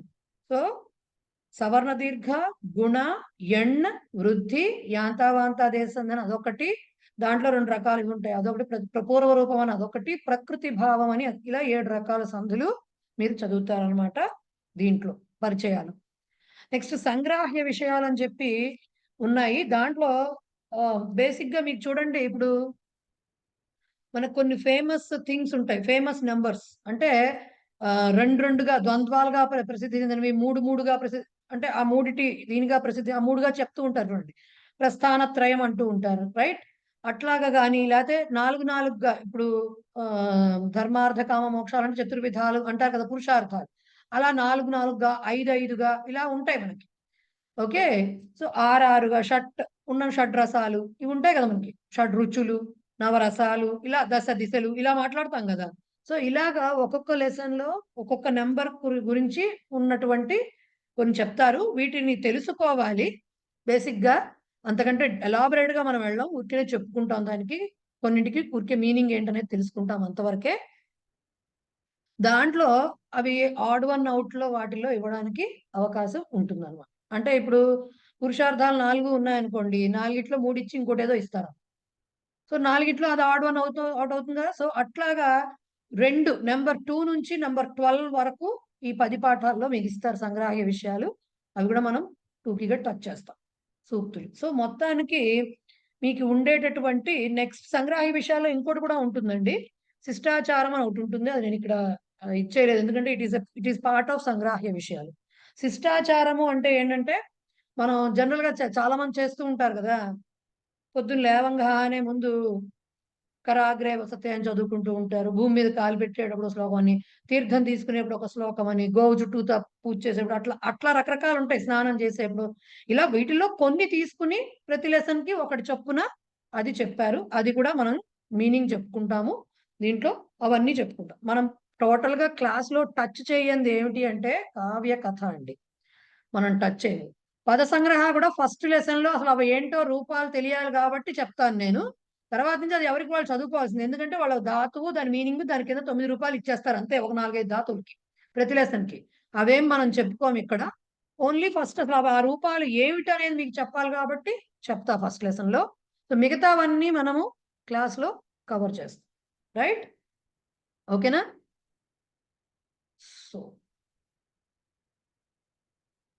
సో ఫస్ట్ సూక్తి అయిపోయిన తర్వాత మన పునఃస్మరణం అయిపోయింది కాబట్టి నెక్స్ట్ చెప్పాల్సింది బేసిక్ గా పరిచయాలో ఉన్నటువంటి అతి ముఖ్యం అంటే చాలా మంది కన్ఫ్యూజ్ అయ్యే టాపిక్ కాబట్టి చెప్తున్నా. 3 పాఠాల్లో ఉండే టాపిక్ ఇది. విశేషణ విశేష్య భావ అంటారు. ఫస్ట్, సెకండ్, థర్డ్ 3 లెసన్స్ లో కూడా వస్తుంది ఇది. ఓకే, మీకు 4th లెసన్ లో దీంట్లో గ్రామర్, భాషాభ్యాస అంటే ఏం చెప్తారు అనేది నేను చెప్పలేదు కదా. ఓన్లీ భాషాభ్యాస గ్రామర్ పార్ట్ అన్న అంతవరకే. మీకు ఏమేం చెప్తారు దీంట్లో అంటే, గ్రామర్ లో ఇప్పుడు విశేషణ విశేష్య భావము అంటే ఏంటో చెప్తాను. ఇది 3 లెసన్స్ లో ఉంటుందండి, డిఫరెంట్ టాపిక్స్.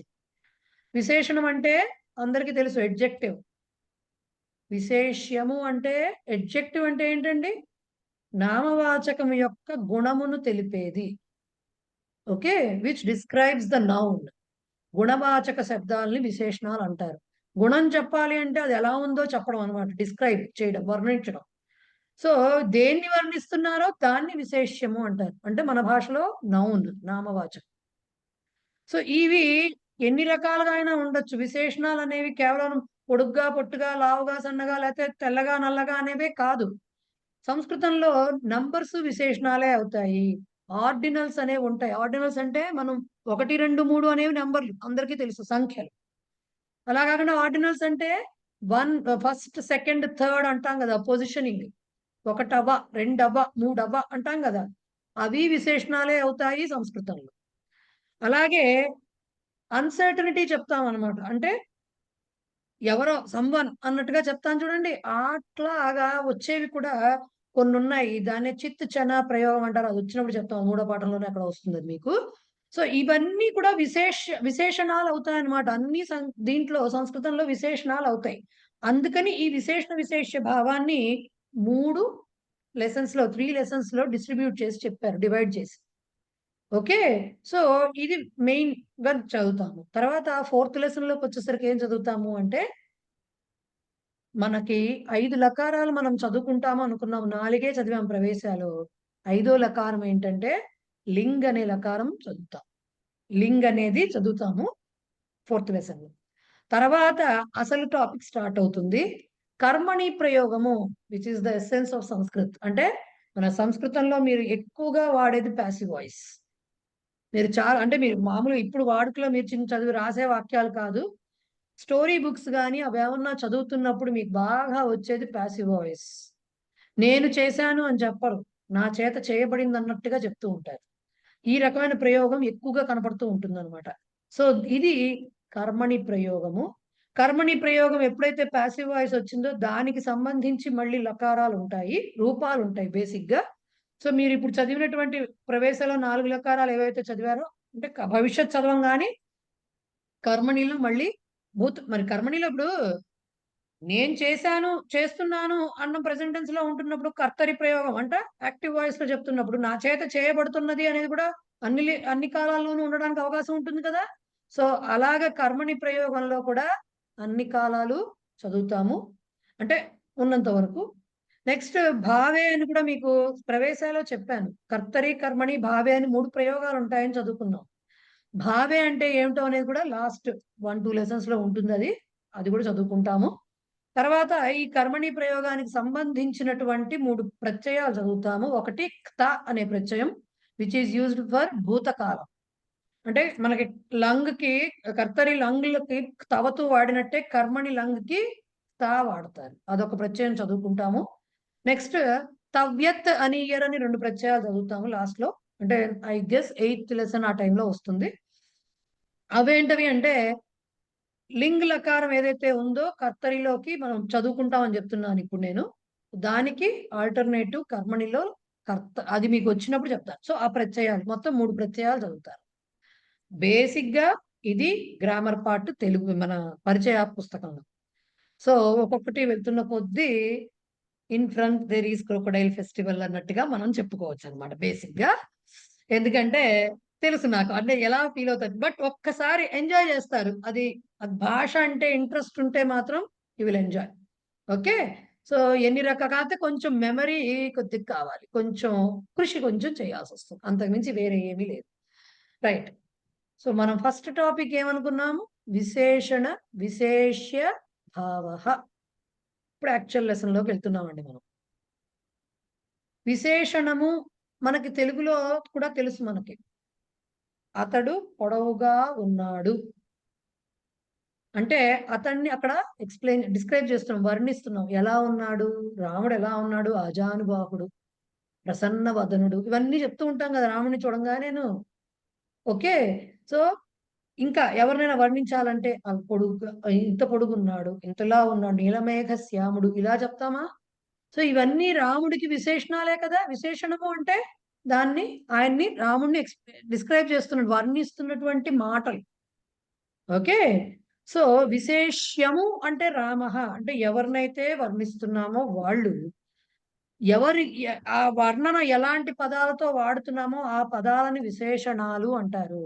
మనం సింపుల్ భాషలో చెప్పాలంటే అంటే నామవాచకము అంటే విశేష్యము, విశేషణం అంటే విశేషణమే తెలుగులో కూడా, నౌన్ అండ్ అడ్జెక్టివ్.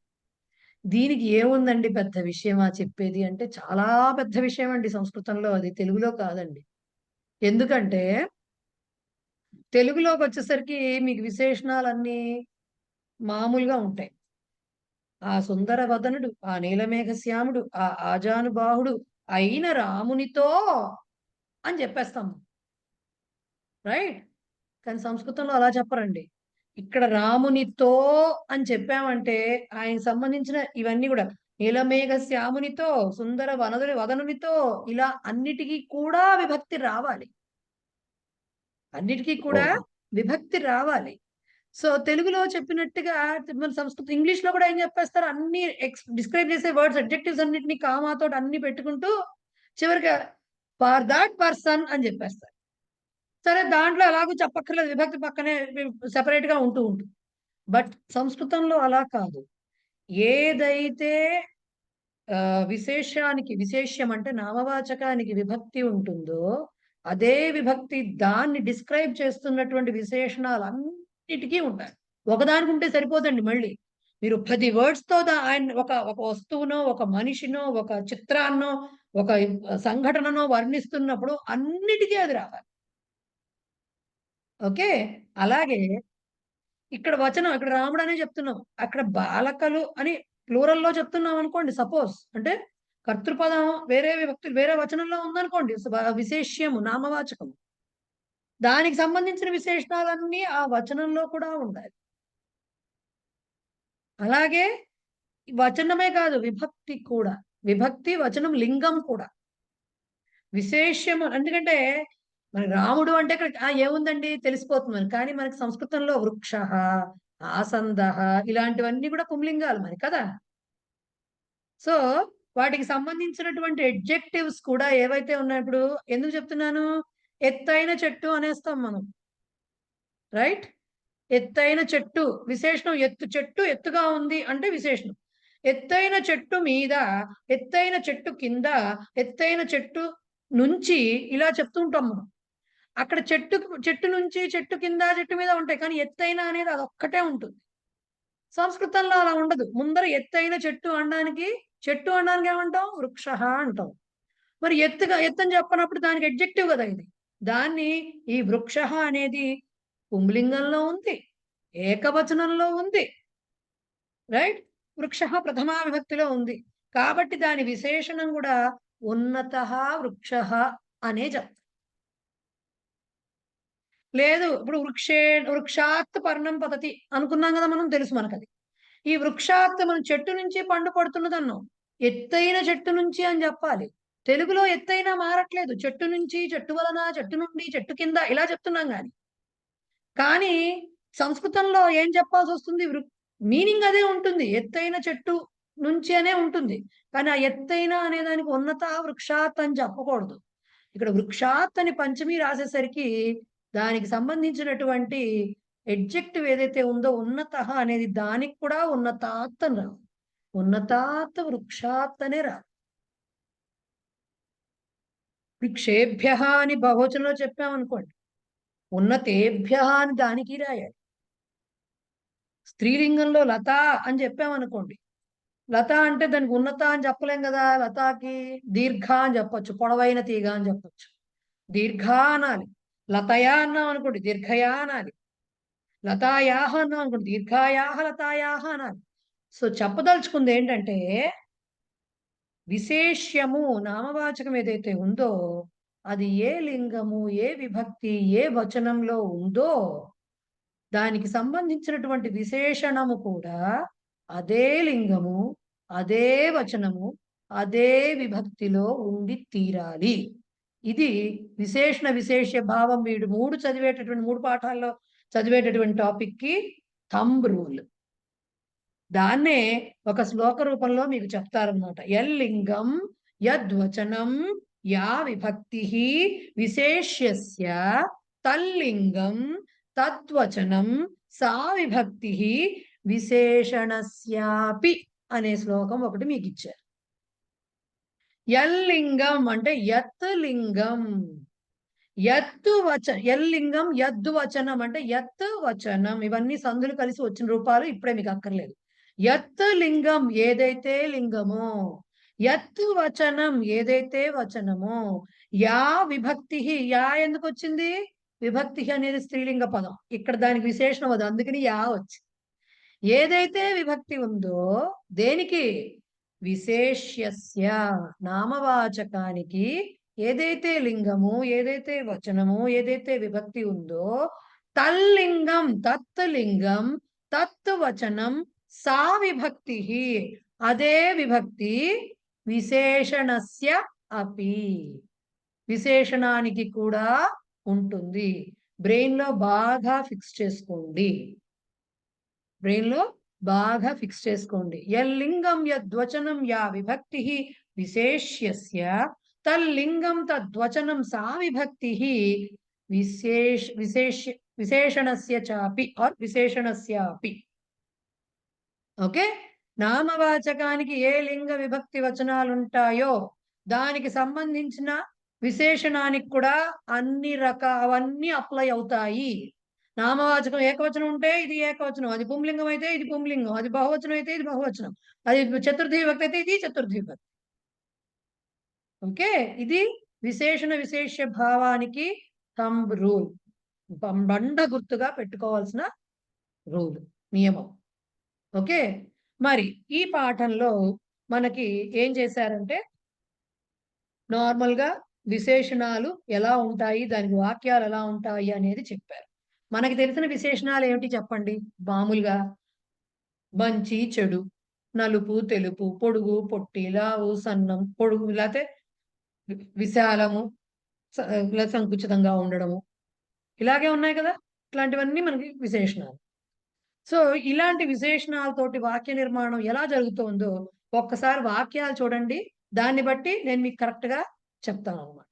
వాక్యాలు తీయండి. భాషాభ్యాస విశేషణ భావ నంబర్ 1 ప్రథమ భాగ. వాక్యాలను గమనించండి. వాక్యాన్ని పరిశీలయంతు. నీలః మేఘః చలతి. మామూలుగా మేఘ చలతి మనకు తెలిసిన వాక్యం. మేఘం నడుస్తూ ఉంది, అక్కడ పైన తిరుగుతోంది. కానీ మేఘం ఎలా ఉంది? నల్లని మేఘము. సో నీలః మేఘః. నీలః అని ఎందుకు పెట్టాము? నీల మాత్రం అయితే యాక్చువల్ అడ్జెక్టివ్ ఏంటి? నీల. దానికి పుంలింగం నీలః, స్త్రీలింగం నీల, అదే నపుంసకలింగం నీలం. ఓకే. మేఘః అనేది పుంలింగంలో ఉంది, ఏకవచనంలో ఉంది కాబట్టి నీలః అని వచ్చింది. ఓకే. నీలః. ఉన్నతః నారికేళ వృక్షః అస్తి. ఓకే. ఎత్తైన కొబ్బరి చెట్టు ఉన్నది. నారికేళ వృక్షః.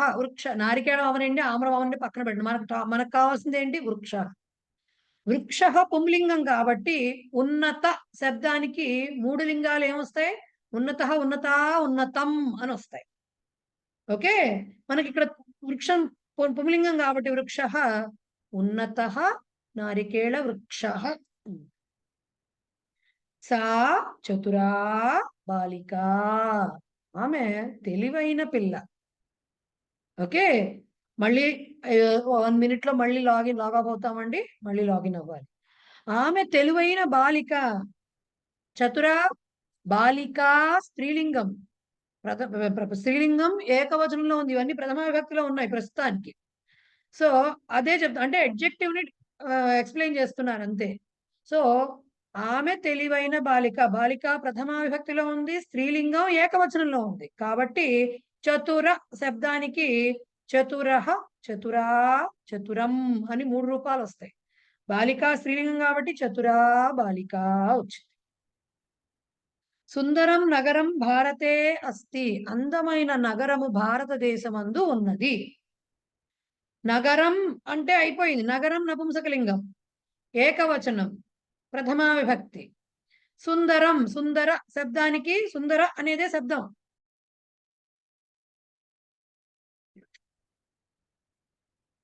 సో సుందరం నగరం. బికాస్ నగరం అనేది నపుంసకలింగం ఏకవచనంలో ఉంది, ప్రథమా విభక్తిలో ఉంది కాబట్టి సుందరం నగరం అని వచ్చింది. నెక్స్ట్ కాతరా స్త్రీ వేపతే. వేపతే అనేది కొత్త క్రియాపదం, అంటే వణకడం, షివర్ అవ్వడం అనమాట. కాతరా స్త్రీ వేపతే. కాతర 3 ఉంటాయి. అంటే కంగారు పడ్డం, అంటే కొంచెం గాభరాగా ఉంటారు చూడండి, దట్ ఈస్ కాల్డ్ కాతరా. ఓకే. టెన్షన్ గా ఉండడం. సో కాతరా, పుంలింగం అయితే కాతరహ అని ఉండాలి, కానీ స్త్రీ ఉంది కాబట్టి కాతరా స్త్రీ అంటే ఆ భయంతో వణుకుతోంది అనమాట, కంగారుతోటి వణుకుతోంది ఆవిడ. సో కాతరా స్త్రీ వేపతే. ఇక్కడ స్త్రీ అనే దానికి కాతరా బోల్డ్ లెటర్స్ లో రాసినవన్నీ కూడా అడ్జెక్టివ్స్. సా మలినం వస్త్రం క్షాళయతి. సా వస్త్రం క్షాళయతి అంటే అయిపోయింది, కానీ మురికిగా ఉన్న బట్టను ఉతుకుతున్నది. సో వస్త్రం అనేది నపుంసకలింగం, ఏకవచనం, ప్రథమ విభక్తిలో ఉంది. అది ఎలా ఉంది? కాబట్టి మలిన శబ్దానికి అదే రూపం తీసుకురావాలి. నపుంసకలింగ ఏకవచనం ప్రథమ విభక్తి. మలినం. మలినః, మలినా, మలినం అని ఉండాలి. సో ఇక్కడ వస్త్రం కాబట్టి మలినం అంట. ఎవరు మాట్లాడుతాం?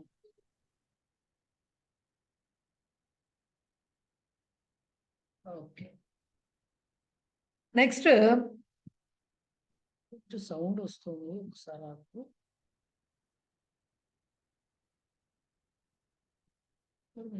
ఉన్నారే. రైట్.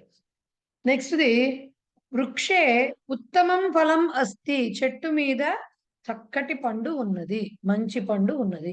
ఫలం నపుంసకలింగం, ప్రథమా విభక్తి, ఏకవచనం కాబట్టి ఉత్తమం అని వచ్చింది. ఉత్తమః, ఉత్తమా, ఉత్తమం. ఉత్తమః బాలకః, ఉత్తమా బాలిక, ఉత్తమం ఫలం. ఓకే. సో అలా వచ్చింది. నెక్స్ట్ ఉదారః పురుషః దేశే విరళః. ఉదారః అంటే చాలా ఉదారమైన స్వభావము కలవారు, అంటే విశాల దృక్పథం కలిగిన వారు. అలాంటి పురుషులు దేశంలో విరళః అంటే రేర్ అని అర్థం. అరుదు. అరుదు అనే మాటకి విరళః అని అర్థం. సో అంటే పురుషః అని వచ్చింది కాబట్టి అది పుంలింగం కాబట్టి ప్రథమా విభక్తి ఏకవచనం కాబట్టి ఏంటిది ఉదారః అని వచ్చింది. ఉదారా, ఉదారం 3 రకాల ప్రయోగాలు ఉంటాయి. విధేయః ఛాత్రః అత్ర అస్తి. ఛాత్రః పుంలింగ శబ్దం కాబట్టి విధేయః అని వచ్చింది. అలాగని ఛాత్ర అన్నారనుకోండి విధేయ అనాల్సి వస్తుంది. ఓకే, అట్లాగే మిత్రం అన్నారనుకోండి విధేయం అనాల్సి వస్తుంది. ఎందుకు? మిత్రం నపుంసకలింగం కదా, అందుకు. అంబ ఏషా ఉత్తమ శాటిక అస్తి. అమ్మ ఈ చీర చాలా బాగుంది. ఓకే, ఏషా ఇది ఈ చీర. ఈ ఏషా ఎందుకు వచ్చింది అక్కడ తర్వాత చూద్దాం. ఏషా ఉత్తమ శాటిక. శాటిక స్త్రీలింగం కాబట్టి ఉత్తమా శాటిక అని వచ్చింది. ఉత్తమ ఉత్తమ ఉత్తమంలో ఉత్తమ తీసుకున్నాం. చతురః బాలకః సర్వదా చింతయతి. తెలివైన పిల్లాడు ఎప్పుడు ఆలోచిస్తూ ఉంటాడట. ఓకే, తెలివైన బాలకుడు. ఇక్కడ బాలకః పుంలింగం కాబట్టి చతురః వచ్చింది. పైన చూడండి, సా చతురా బాలిక అన్నారు. చతురా బాలిక కాబట్టి చతురా వచ్చింది. బాలకః కాబట్టి చతురః వచ్చింది. ఓకే, స్యూతే సమీచీనా లేఖని అస్తి. స్యూతం అంటే తెలుసు మీకు అందరికి. స్యూతః సంచి, బ్యాగ్ లో సమీచీనా లేఖని చక్కని పెన్ను ఉన్నది. లేఖని స్త్రీలింగం కాబట్టి సమీచీన. సమీచీనం అనకూడదండి, ఇది తెలుసుకోవాలి. సమీచీనం అనే మాట మీ అందరికీ బాగా తెలుసు. సమీచీనః, సమీచీనా, సమీచీనం 3 రకాల ప్రయోగాలు ఉన్నాయి. బికాజ్ ఇట్ ఈస్ విశేషణం. లేఖని కాబట్టి సమీచీనా, చక్కటి పెన్ను ఉన్నది. భగవద్గీతాయాం ఉత్తమః విచారః అస్తి. సంస్కృతంలో విచారః అంటే మనం అనుకునేటువంటి సాడ్, విచారంగా, ఎందుకు రామయ్య దీర్ఘంగా ఆలోచిస్తున్న టైప్లో విచారంగా ఉండడం కాదండి. విచారః అంటే ఒపీనియన్ అని అర్థం, ఆర్ ఆలోచన అనే అర్థం.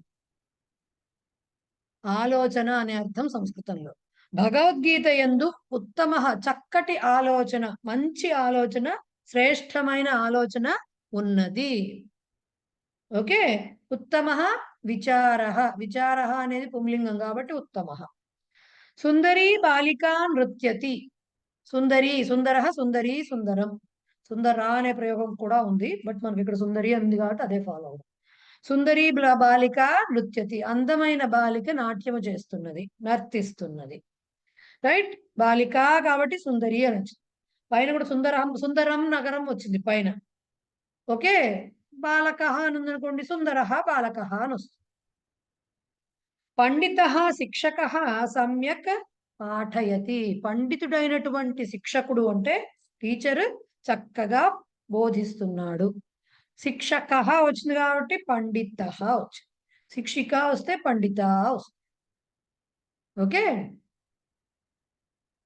ఇప్పుడు దీంట్లో ఇక్కడ ఇచ్చినటువంటి 15 సెంటెన్సెస్ లో కూడా బోల్డ్ లెటర్స్ లో రాసినవన్నీ విశేషణ పదాలు.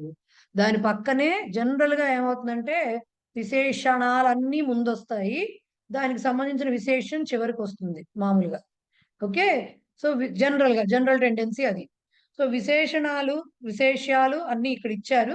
ఈ 15 వాక్యాల్లోనూ కేవలం మీకు ప్రథమా విభక్తి ఏకవచన రూపాలే ఉన్నాయి ప్రస్తుతానికి. లింగాలు డిఫరెంట్ గా ఉన్నాయి కానీ ప్రథమా విభక్తి రూపాలు మాత్రమే ఉన్నాయి.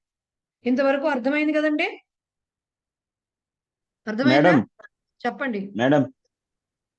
చెప్పండి సార్. వృక్ష అంటే అది పుల్లింగమే, అంతే కదా మేడం? అంతే. దానికి వేరే లింగం అన్నది ఉండదు. అలాగే పురుష అంటే పుల్లింగమే, అంతే అంతే కదా? కానీ విశేషణాలకి లింగాలు 3 ఉంటాయి. వృక్షకి ఇది వచ్చిందండి. పర్వత అంటే ఉన్నత అని వస్తుందండి. పొడవైన స్త్రీ ఉందనుకోండి, కొంతమంది ఉంటారు కదా, మన సెరీనా విలియమ్స్ ఇలాంటి వాళ్ళు ఎంత పెద్ద పొడుగుంటారు, వాళ్ళ గురించి చెప్పాలంటే ఏం చెప్పాలి? అప్పుడు మనకి ఉన్నత అనే చెప్పాలి. అంటే విశేషణాలకి అంటే అది ఖచ్చితంగా అది పుల్లింగం అని చెప్పడానికి ఏం లేదు. లేదు, విశేషణం అనేది విశేషణ ప్రాతిపదికం ఉన్నత మాత్రమే. అచ్చా, ఓకే. ఉన్నతం అనొచ్చు, ఉన్నతాహ అనొచ్చు, ఉన్నతః అనొచ్చు. ఉన్నతం 3 రావచ్చు. అలా ఏ విశేషణంగా అయినా సరే 3 లింగాలు. అంతే. ఇప్పుడు లత గురించి ఇందాక చెప్పా కదండి నేను. లతకి దీర్ఘ లత అన్నాను. లేదు పొడవైన చెయ్యి అని చెప్పాలి. హస్తః అంటాం పుంలింగం. దీర్ఘ హస్తః అన్నారు. పత్రం చాలా పొడవైన ఉత్తరం రాశారంటారు. దీర్ఘం పత్రం అనాలి. మేడం చెప్పండి సార్. నీరా అంటే బ్లూనా లేదా బ్లాకా? బ్లూనేనండి. నీలహ అంటే బ్లూనే. కానీ బ్లాక్ కి కృష్ణవర్ణం అంటారు కానీ బ్లాక్ బ్లూ పెద్ద డిఫరెన్స్ చూపించారు సంస్కృతంలో. డార్క్ బ్లూ అన్నట్టుగా వస్తుంది. అది ఒక రకమైన వర్ణం. అంటే మనకి మేఘాలు నల్లగాను ఉండవు, అలా నీలంగాను ఉండవు, మధ్య రకంగా ఉంటాయి చూడండి అవి ఆ టైప్ లో. వేపతి అంటే కంపల్సరీ సేమ్ అనా? వేపతి అంటే సుమా కొద్దిగా కంపతి. ఒక రకంగా కొంచెం సేమ్. ఏ రకంగా తేడా? ఏంటండి రావు గారు? ఏ రకం తేడా? ప్రభా గారు ఒక్క నిమిషం అండి. రావు గారు మీ మాట వినబడలేదు, మళ్ళీ చెప్పండి. ఏ రకం తేడా రెండింటికి, వేపతికి ఏం కంపతికి? లేదు సార్, ఏమీ లేదు. మేబీ నేను అబ్జర్వ్ చేసింది ఏంటంటే ఇట్లాగంటే భయంతోనో లేకపోతే ఇలాంటి చోట్ల కొంచెం కంగారుగా ఉన్న చోట వేపతే వాడుతున్నట్టు, చెట్టు ఊగడం వాటి చోట కంపనం అనేది వాడినట్టు చూసాం కానీ రెండు మీనింగ్ ఒకటే. Okay okay. మేడం ఒక్క నిమిషం విజయ్ కుమార్ గారు ఆగాలి. ఒక్క నిమిషం. ప్రభా గారు చెప్పండి మీరు. ఈ కాతర శ్రీ వేపతే అని ఉన్నది ఒక్కసారి చెప్పరండి. ఏం లేదండి, కాతర శబ్దానికి కాతరహ కాతర కాతరం అని 3 లింగాలు ఉంటాయి. కాతరం అంటే ఆ శబ్దానికి అర్థం ఏంటంటే వణకడం, కంగారు పడటం. బేసిక్ వణకడం కాదు, కంగారు పడటం. మనం టెన్షన్ గా గాబరా గందరగోళంగా ఉంటాం చూడండి ఒక్కోసారి, అది దానికి అర్థం. వేపతే అంటే అర్థం ఏంటంటే వణుకుచున్నది అని. చెప్పండి. ఇక్కడ స్త్రీలింగం శ్రీ అన్నది కాబట్టి ఇక్కడ కాతరా అని తీసుకున్నాం అంటారా? అలా కాకుండా పురుష అని ఇచ్చారనుకోండి, లేకపోతే బాలక అనుకున్నారు అనుకున్నప్పుడు కాతరహ వస్తుంది. ఓకే అండి. ఓకే సరే. Right. Okay madam. Vijay Kumar గారు చెప్పండి. మేడం అయితే ఇప్పుడు ఈ విశేషణము అనేవి విశేషము కర్తృపదంలో ఉన్నా గానీ కర్మపదంలో ఉన్నా గానీ విశేషణాలు వాడుకోవచ్చు మేడం. అంతే, ఉంటాయి. మీకు వస్తాయి నెమ్మదిగా వాక్యాలు వస్తాయి, అవి కూడా వస్తాయి. అన్ని వస్తాయి వాక్యాలు మీకు. అంటే ఇప్పుడు కర్తృపదంలో ఉన్న వాడుతున్నాము, కర్మపదంలో ఉన్నా గానీ ఇలాగే విశేషణాలకు వాడుకోవచ్చు మేడం. వాడుకుంటాం. కర్మపదం ఏ విభక్తిలో ఉంటుందో దాని ప్రకారంగా వాడుకుంటాం. కర్మపదానికి విభక్తి ఏంటండి అనొచ్చు, వస్తాయి. ఆ కర్మని ప్రయోగానికి వచ్చేసరికి అవి వస్తాయి. ఓకే. కర్మని ప్రయోగం. పదము నామవాచకం సంజ్ఞలు అంటే నామవాచకాలు అయినంతసేపు దానికి విశేషణాలు ఉండడానికి అవకాశం ఉంటుందండి. అవి ఎలా వాడుతున్నాం అనే దాని మీద డిపెండ్ అయ్యి ఆ విశేషణాలు వస్తాయి. ఇప్పుడు అతడు అందమైన అందమైన చిత్రమును గీస్తున్నాడు అన్నాం అనుకోండి, మరి అక్కడ చిత్రం అనే దానికి అక్కడ చిత్రం కర్మపదం ద్వితీయ విభక్తిలో ఉంటుంది. మరి సుందరం చెప్పాల్సిందే కదా అక్కడ. అదే మేడం. సహాకి విశేషణం లేదు ఇక్కడ, సహాకి ఏం చెప్పట్లేదు కానీ పిక్చర్ ని డిస్క్రైబ్ చేస్తున్నాం. సో అలా ఉంటుంది. Okay right. ఇంకా ఇంకెవరైనా ఉన్నారా? లేరు. సో నెక్స్ట్ ఇచ్చిన వాక్యాలు చెప్పండి సార్. చెప్పండి మల్లీశ్వరి గారు. 12వ వాక్యంలో స్యూతే పక్కన ఉన్న అది ఏమిటి నాకు అర్థం కావట్లేదు చదవడానికి. ఏలే స్యూతే అనేది పైన 3 అని ఇచ్చారు కదండి, అంటే కింద నెంబర్ ఇచ్చి మీనింగ్ ఇచ్చారండి. ఓహో సరే సరే. దానికి వేపతేకి వచ్చింది దాని ఆర్డర్ కాతరా అనే దానికి కూడా నెంబరింగ్ ఇచ్చారు చూడండి. నెంబరింగ్ ఇచ్చారంటే అర్థం ఏంటంటే ఆ నెంబర్ లో కింద ఎక్కడో మీనింగ్ లో దానికి సంబంధించిన ఏమన్నా నోట్ ఇస్తారు. దీప్తి చెప్పండి, అన్మ్యూట్ చేసుకుని చెప్పండి. మేడం ఇక్కడ 11th సెంటెన్స్ 15th సెంటెన్స్ సర్వదా సమ్యక్ అవి కూడా అడ్జెక్టివ్స్ కిందే కదండి, కాకపోతే అది చింతయతి పాఠయతి కాబట్టి యాడ్వర్బ్స్ కింద అనుకోవాలా? సర్వదా ఇంకోటి సమ్యక్, ఈ 2 అవ్యయాలని మనం ప్రవేశాలు చదువుకున్నామండి. అవునండి. సో దానికి ఏం చేంజ్ అవసరం లేదు. సరే అండి. Okay okay. సో ఇదే వాళ్ళు వారణాసి గారు చెప్తారా, పురుషోత్తం గారు చెప్తారా సార్ ఏమన్నా? సా మలినం వస్త్రం క్షాళయతి ద్వితీయ విభక్తి కాదా మలినం వస్త్రం? ద్వితీయ విభక్తి. ఓకే. పట్టారే, మొత్తానికి పడతారా పట్టరా అనుకున్నా, ఎవరన్నా పట్టారే. ద్వితీయ విభక్తిలోనే ఉంది, కాకపోతే వస్త్రం నపుంసకలింగం కాబట్టి అది ద్వితీయ తెలియలేదు, కూడా అదే same. ఉండిపోయి రెండు సేమ్ ఉన్నాయి. ద్వితీయ విభక్తి అది, ఓకే. రైట్. రైట్. ఓకే మూర్తి గారు, రైట్. సో ఇదే మనం ఇంతవరకు చెప్పుకున్నదే విశేషణము, విశేషం గురించి ఆ 15 వాక్యాల తర్వాత మీకు ఇచ్చిన ఎక్స్ప్లెనేషన్ అండి. సో వాళ్ళు అదే చెప్పారు చూడండి, ఉత్తమ పుస్తకం లేకపోతే ఉత్తమం బాలక ఇలా వాడకూడదు, అదే చెప్పారు మనకు ఏదైతే చెప్పుకున్నామో. తర్వాత ఇచ్చినవి ఏమి ఇచ్చారో ఒక్కసారి చూద్దాం. చూడండి, వాక్యాలు చదువుదాము. ఇక్కడ బహువచనాలు కూడా వస్తున్నాయి, బహువచనాలు వస్తాయి, మధ్యలో ద్వివచనం వచ్చిందేమో, ద్వివచనం కూడా వచ్చింది. చూడండి ఎట్లా వచ్చాయో వాక్యాలు. సుందరాహ తరుణాహ తత్ర తిష్టంతి, ఇందరి వరకు ఏకవచనంలో చెప్పుకుంటూ వచ్చాం. ఇప్పుడు తరుణాహ యువకులు, సుందరాహ అని చెప్పాలి. అంటే ఎలా వచ్చిందండి సుందరాహ? ఇక్కడ మీరు తెలుసుకోవాల్సింది ఏంటంటే, శబ్ద రూపాలు అయిపోయినాయి అనుకున్నారు కదా పాపం, ఇప్పుడు పట్టుకుంటాయి పేకలు. ఇప్పుడు అన్నిటికీ పుంలింగ, స్త్రీలింగ, నపుంసకలింగాలు ఉన్నాయి, విశేషణాలకు అని చెప్పుకున్నామా?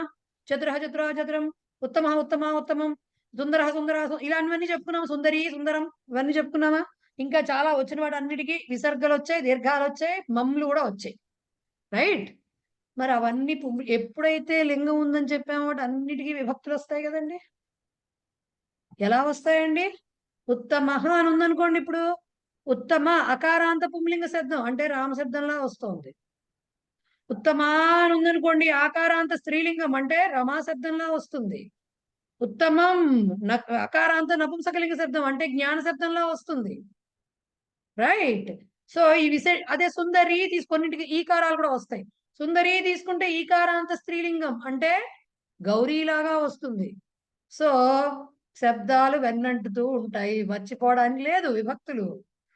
సో విశేషణాలన్నిటికీ కూడా ఎక్కడైతే ఇది గుర్తుపెట్టుకోండి, ఎక్కడైతే లింగ భేదం ఉందని చెప్పామో, లింగాలు వచ్చాయో వాటన్నిటికీ విభక్తులు ఉండి తీరతాయండి. మనం కొన్ని వాడచ్చు వాడకపోవచ్చు కానీ, బట్ అన్నిటికీ విభక్తులు ఉండి తీరతాయి, రైట్. సో ఇప్పుడు సుందరహ తరుణాహ అన్నారు, తరుణాహ అనేది ఏమైంది? తరుణహాకి బహువచనం అయింది, రైట్. అకారాంత పుంలింగం తరుణ. సో తరుణః తరుణవు తరుణాహ వచ్చింది. సో సుందరః సుందరవు సుందరాహ వస్తుంది. సో సుందరాహ తరుణాహ వచ్చింది, రైట్. అందమైన యువకులు అక్కడ ఉన్నారు, తిష్టంతి.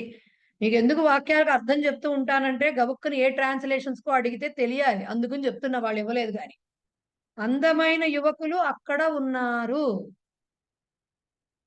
అక్కడ ఉన్నారు అంటే ఉంటున్నారు అని అర్థం, ప్రెసెంట్ టెన్సే. చతురాహ బాలకాహ నదీం తరంతి, బాలకః బాలకౌ బాలకాహ, చతురః చతురౌ చతురాహ. సో చతురాహ తెలివైన బాలకులు నదిని ఈదుతున్నారు. క్రూరాహ మృగాహ అరణ్యే విహరంతి, మృగాహ అనొచ్చు కదండి, మళ్ళీ క్రూరాహ అని ఎందుకు అన్నారు అంటే ఇవి డొమెస్టిక్ యానిమల్స్ కాదనమాట, అడవిలో తిరుగుతున్నాయంటే క్రూర మృగాలు. సో క్రూరాహ మృగాహ, మృగః మృగౌ మృగాహ, క్రూరః క్రూరౌ క్రూరాహ. క్రూరమైన మృగములు అడవిలో తిరుగుచున్నవి, విహరించుచున్నవి. వృక్షే ఉత్తమాని పుష్పాణి వికసంతి, చూడండి చెట్టు మీద చెట్టు అందు పుష్పాణి, పుష్పం పుష్పే పుష్పాణి, నపుంసకలింగం బహువచనం. సో ఉత్తమం ఉత్తమే ఉత్తమాని. సో పుంలింగంలో ఉత్తమ శబ్దం ఎట్లా వస్తుంది? ఉత్తమ ఉత్తమౌ ఉత్తమ రామలాగా వస్తుంది. స్త్రీలింగంలో ఉత్తమా ఉత్తమే ఉత్తమాహ రమాశబ్దంలో వస్తుంది. నపుంసకలింగంలో ఉత్తమం ఉత్తమే ఉత్తమాని నపుంసకలింగంలో జ్ఞాన శబ్దంలో వస్తుంది. సో పుష్పాణి ఉత్తమాని, చెట్టు యందు అందమైన మంచి చక్కటి పువ్వులు ఏమంటున్నాయి? వికసంతి వికసించుచున్నవి. దుష్టాహ చోరాహ ఆరక్షకాత్ బిభ్యతి, బిభ్యతి అనేది మీకు ఇక్కడ చిన్న క్రియాపదం అండి.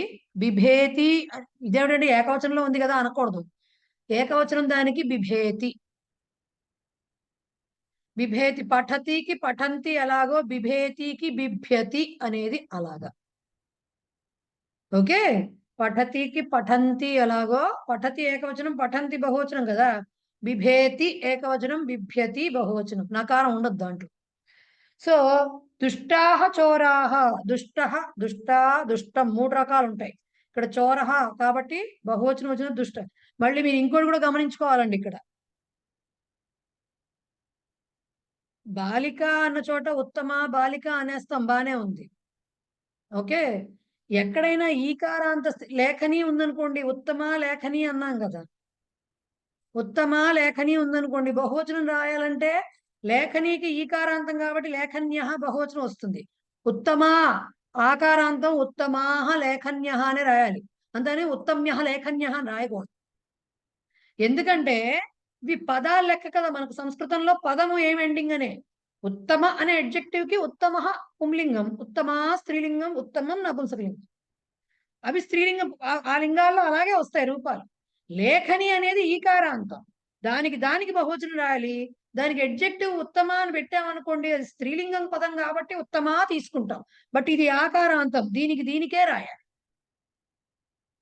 ఓకే, ఇప్పుడు గురుహు ఉందనుకోండి, గురుహు పుంలింగం, పోనీ అలా తీసుకుని ఇది స్త్రీలింగం చెప్పాను. గురుహు ఉందనుకోండి, అప్పుడు ఉత్తమ గురుహు అన్నాం అనుకోండి. ఉత్తమ గురుహు బానే ఉంది వినడానికి. గురవహ చెప్తేనే అది ఉకారాంతం కాబట్టి గురవహ వచ్చింది. ఇక్కడ ఏం చెప్పాలి? ఉత్తమవహ అనకూడదు, ఉత్తమాహ అనే చెప్పాలి. బికాస్ ఉత్తమ, ఉత్తమౌ, ఉత్తమాహ అదంతే, అది ఆ శబ్దం అంతే. అది అకారాంతం, ఇది ఉకారాంతం. సో రెండిటికి విశేషణం కాబట్టి విశేషాన్ని అనుసరిస్తూ ఉంటుంది. కాబట్టి ఇది పుంలింగంలో ఉంటే ఇది పుంలింగంలో ఉంది, ఇది బహువచనంలో ఉంటే ఇది కూడా బహువచనంలో ఉండాలి కంపల్సరీ. సో ఇది ఆకారాంతం, ఇది ఉకారాంతం, దానికి సంబంధించిన బహువచనాన్ని అది తెచ్చుకుంది. ఇది అకారాంతం, దీనికి సంబంధించిన బహువచనాన్ని ఇది తెచ్చుకుంటుంది. రైట్. సో దుష్టాహ చోరాహ, చెడ్డవారైన దుష్టులైన దొంగలు పోలీసు నుండి, రక్షక భటుని నుంచి భయపడుతున్నారు. బిభ్యతి అంటే భయపడుతున్నారు. దీర్ఘాహ లతాహ వాయునా కంపంతే, పొడవైన తీగలు గాలికి ఊగుతున్నాయి. గాలి వలన, వాయున అంటే గాలితో ఊగుతున్నాయి అని అర్థం. మనం తెలుగులో ట్రాన్స్లేషన్ ఏంటి? గాలి వలన అంటాం మనం. రైట్, ఊగుతున్నవి. ఇక్కడ కంపంతే అంటే వణుకుతున్నాయని చెప్పకూడదండి, ఊగుతున్నాయని చెప్పాలి. ఓకే, ఉద్యానే ఉత్తమాని సస్యాని వర్ధంతే. ఉత్తమాని పుష్పాణి ఇందాక వచ్చింది, సస్యం కూడా నపుంసకలింగం కాబట్టి ఉత్తమాని సస్యాని. ఉద్యానవనంలో మంచి పంటలు పెరుగుతున్నాయి. జీవనే అనేకాని కష్టాని భవంతి. రైట్, కష్టం నపుంసకలింగం, కష్టాని బహువచనం. సో అనేకాని, ఇక్కడ మీకు వచ్చిన ఇప్పుడు ఈ మాట వచ్చింది కాబట్టి చెప్తున్నాను. అనేక శబ్దం కూడా బహువచనంలో వస్తుంది. ఓకే, ఎందుకు వస్తుంది, ఎందుకు రాకూడదు అనేది పక్కన. అలాగే విశేషణాలుగా వాడేవి సర్వనామ శబ్దాలు ఉంటాయి, నెక్స్ట్ వస్తాయి మీకు అవి కూడా విశేషణాలుగా వాడతారు. ఈ అనేక శబ్దమే కాదు, సర్వహ అనేది కూడా, సర్వశబ్దం కూడా మనకి బహువచనంలో కూడా, సర్వే అంటాం బహువచనం కదండి అంటే కాదు, ఏకవచనంలో కూడా ఉంటుంది అది. కొన్ని ఇలాంటి చిన్న ఉన్నాయి, మనం ఆ వాక్యాలు వచ్చినప్పుడు అవి చెప్పుకుందాం. సో అనేకాని కష్టాన్ని, చాలా బహువిధములైన కష్టములు అంటాం కదా. సో జీవితంలో చాలా కష్టములు భవంతి వస్తూ ఉంటాయి అంటే కలుగుతున్నవి. ఓకే, సో అనేకాని కష్టాని అని వచ్చింది.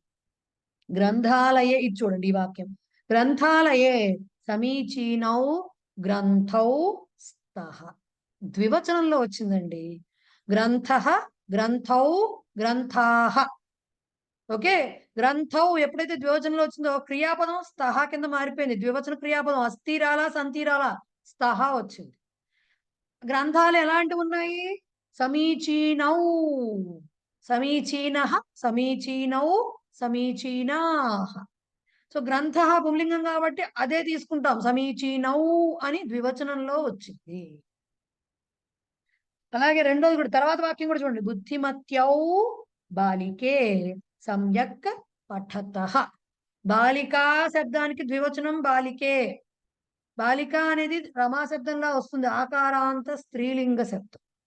సో బాలికా, బాలికే, బాలికా అనేవి దాని రూపాలు. రైట్, సో ద్వివచనంలో బాలికే వచ్చింది. బుద్ధిమాన్ అనేది పుంలింగం అయితే బుద్ధిమతి అనేది స్త్రీలింగం అండి. ఓకే, బుద్ధిమతి దీర్ఘం ఉంటుంది. బుద్ధిమతి ఈకారాంతం. మరి బుద్ధిమతి బాలిక ద్వివచనం చెప్పాలంటే ఈకారాంతంలో గౌరీ గౌర్యౌ, కాబట్టి బుద్ధిమత్యౌ బాలికే. అది ఈకారాంతం, ఇది అకారాంతం, ఆకారాంతం. సో బాలికే అని చెప్పాలి, దాన్ని బుద్ధిమత్యౌ అని చెప్పాలి.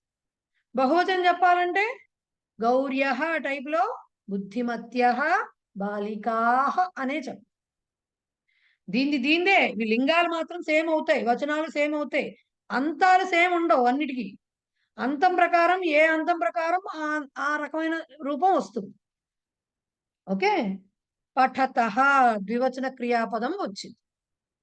అంటే బుద్ధిమంతులైన ఇద్దరు బాలికలు చక్కగా చదువుతున్నారు.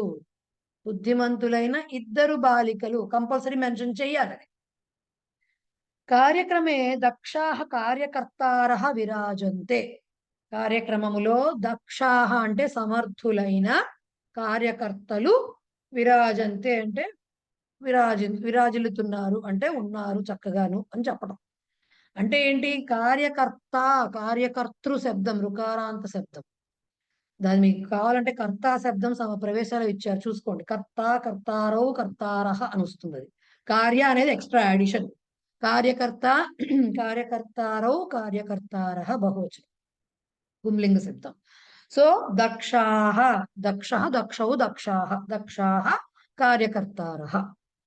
నెక్స్ట్ అలసౌ బాలకౌ శీఘ్రం శయాతే.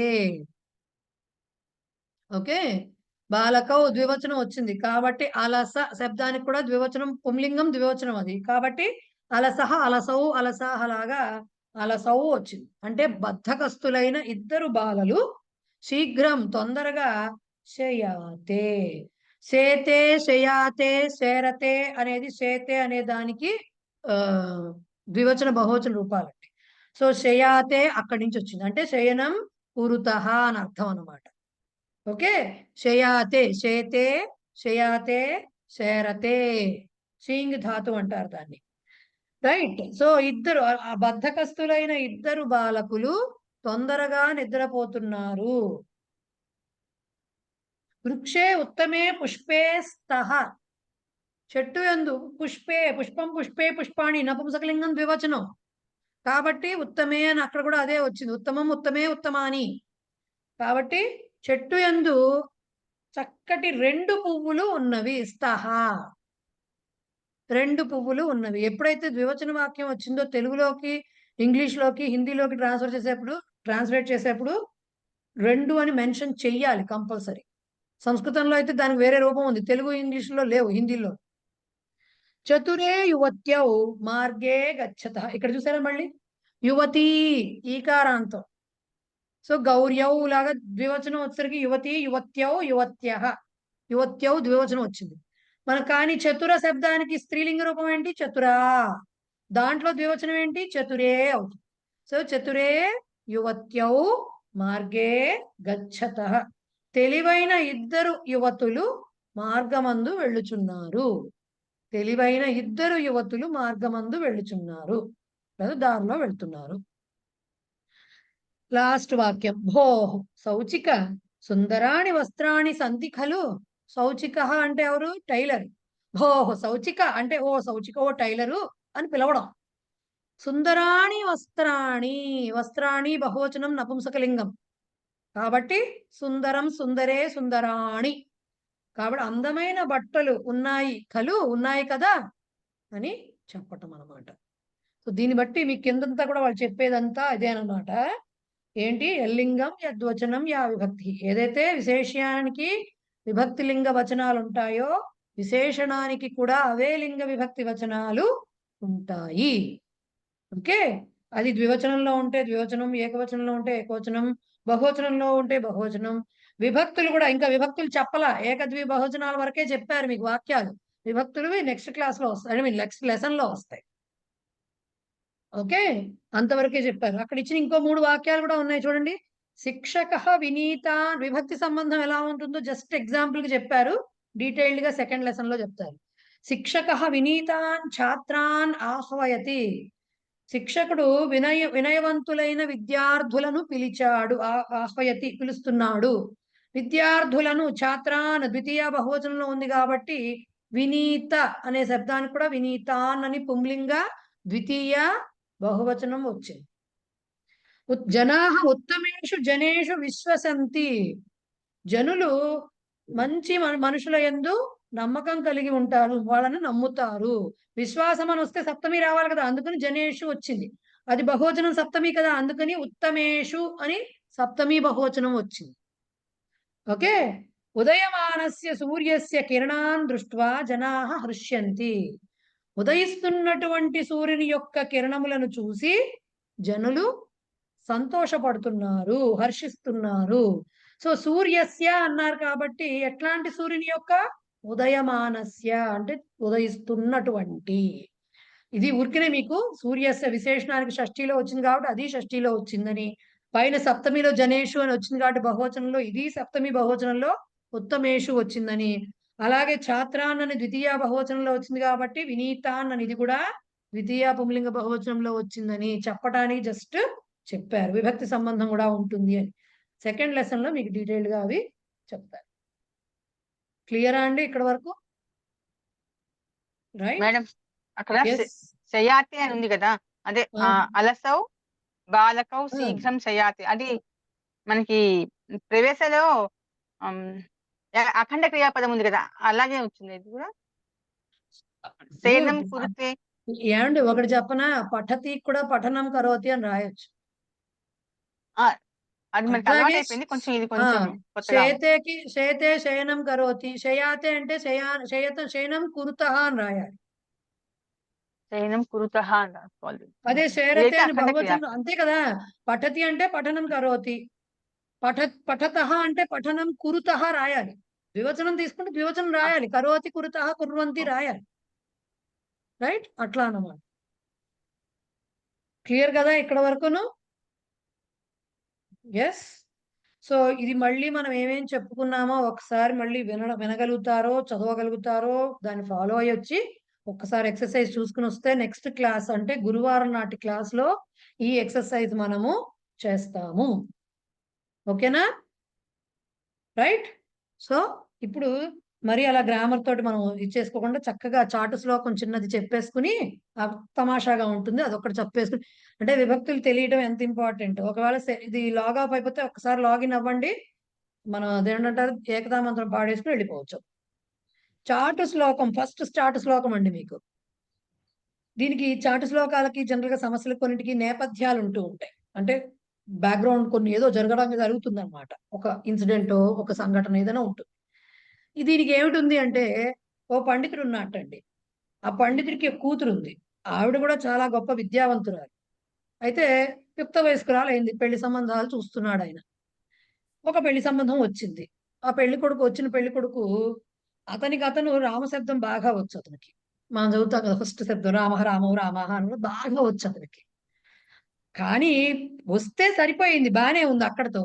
రామశబ్దం ఒక్కటి నేర్చుకుని నా అంత వాడు లేడు, నేను గొప్ప పండితుడిని అనుకునేవాట వాడు. అనుకుని వచ్చాడు. ఎక్కడికి వచ్చాడు? ఓ పండితుడు ఆయన యొక్క కూతురు విద్యావంతురాలు పండితురాలు అనేటువంటి స్త్రీ దగ్గరికి వచ్చాడు, ఆ యువతి దగ్గరకు పెళ్లి చూపులకు వచ్చాడు.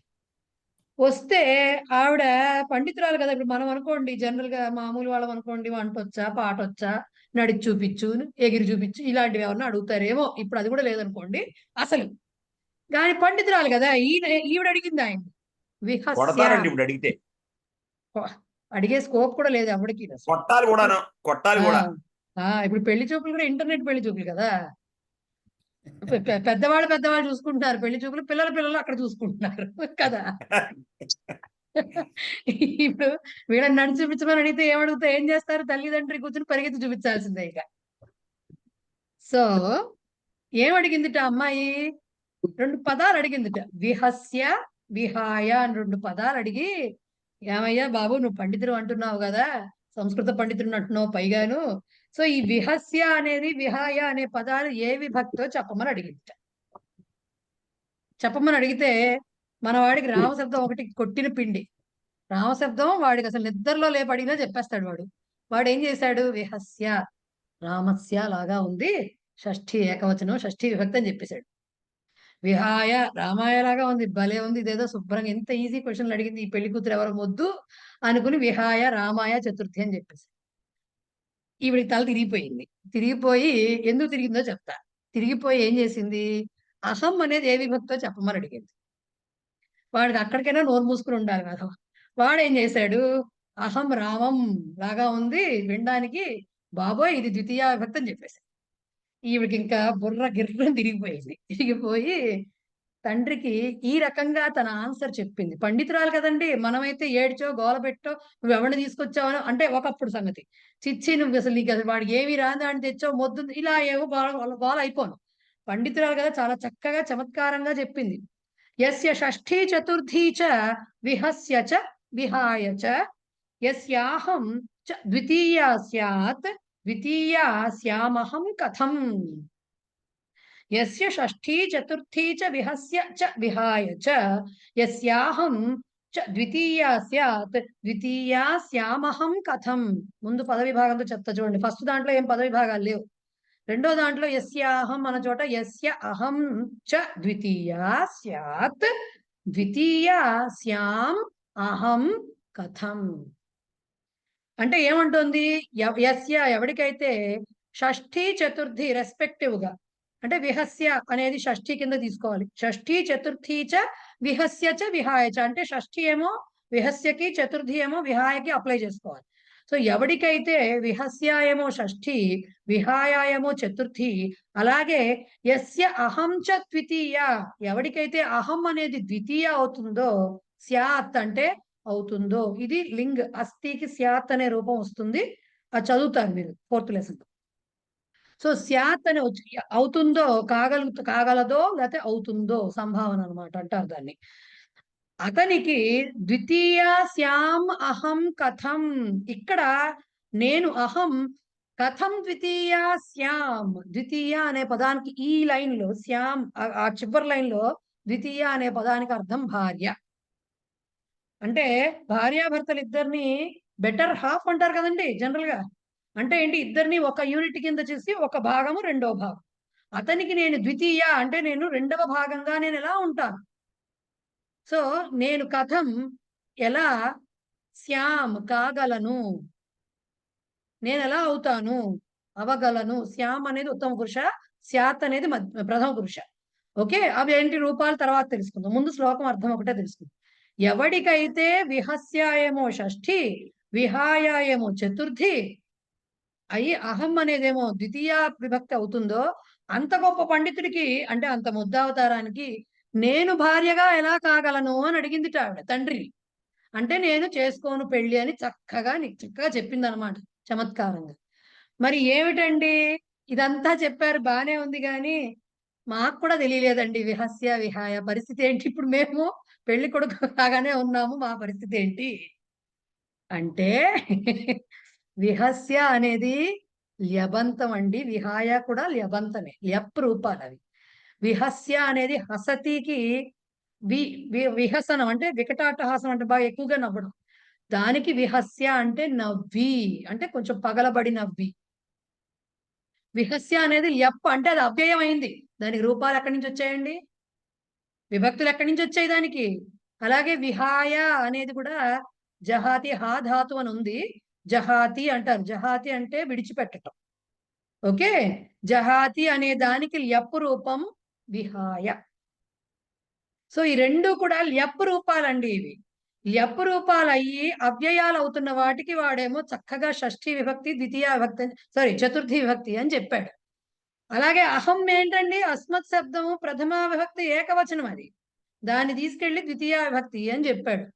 సో ఇది పరిస్థితి అనమాట. సో ఇలా ఉన్న వాడికి మీరు విహాయ ల్యప్, విహస్య ల్యప్ ఇవన్నీ మీరు ఆన్సర్ లో రాయక్కర్లేదండి. మిమ్మల్ని క్వశ్చన్ అడిగితే ఇది ఇచ్చినప్పుడు జస్ట్ దాని బ్యాక్గ్రౌండ్ వాడు పుస్తకంలో ఎంతవరకు ఇచ్చారో అంతవరకు రాస్తే చాలు, ఇంకేం రాయక. మీరు తెలుసుకోవాలి కదా, వాడికి తెలియదు సరే, మనకు తెలియాలి కదా ఆన్సర్. విహస్య అంటే హస ధాతువుకి ల్యప్ ప్రత్యయము, విహాయ అంటే హా ధాతువు జహాతి దానికి మనకి లట్లకార ప్రథమ పురుష ఏకవచనం, దానికి విహాయ అంటే విడిచిపెట్టి. ఓకే, విడిచిపెట్టి అని అర్థం. అమ్మాయి తెలివిగా మిస్లీడ్ చేసింది అండి, అస్య హాయ అని పెట్టి మిస్లీడ్ చేసింది. మరి మిస్లీడ్ అలా చేస్తారు మిస్లీడ్ పండితులు అని అయ్యాడు చెప్పి. వాడు, కాదు, మిస్లీడ్ అయ్యాడు వాడు. వాడికి రామశబ్దం తప్ప రాదు. పండితుడైన వాడు మిగతా కూడా తెలియాలి కదా మరి వాడికి.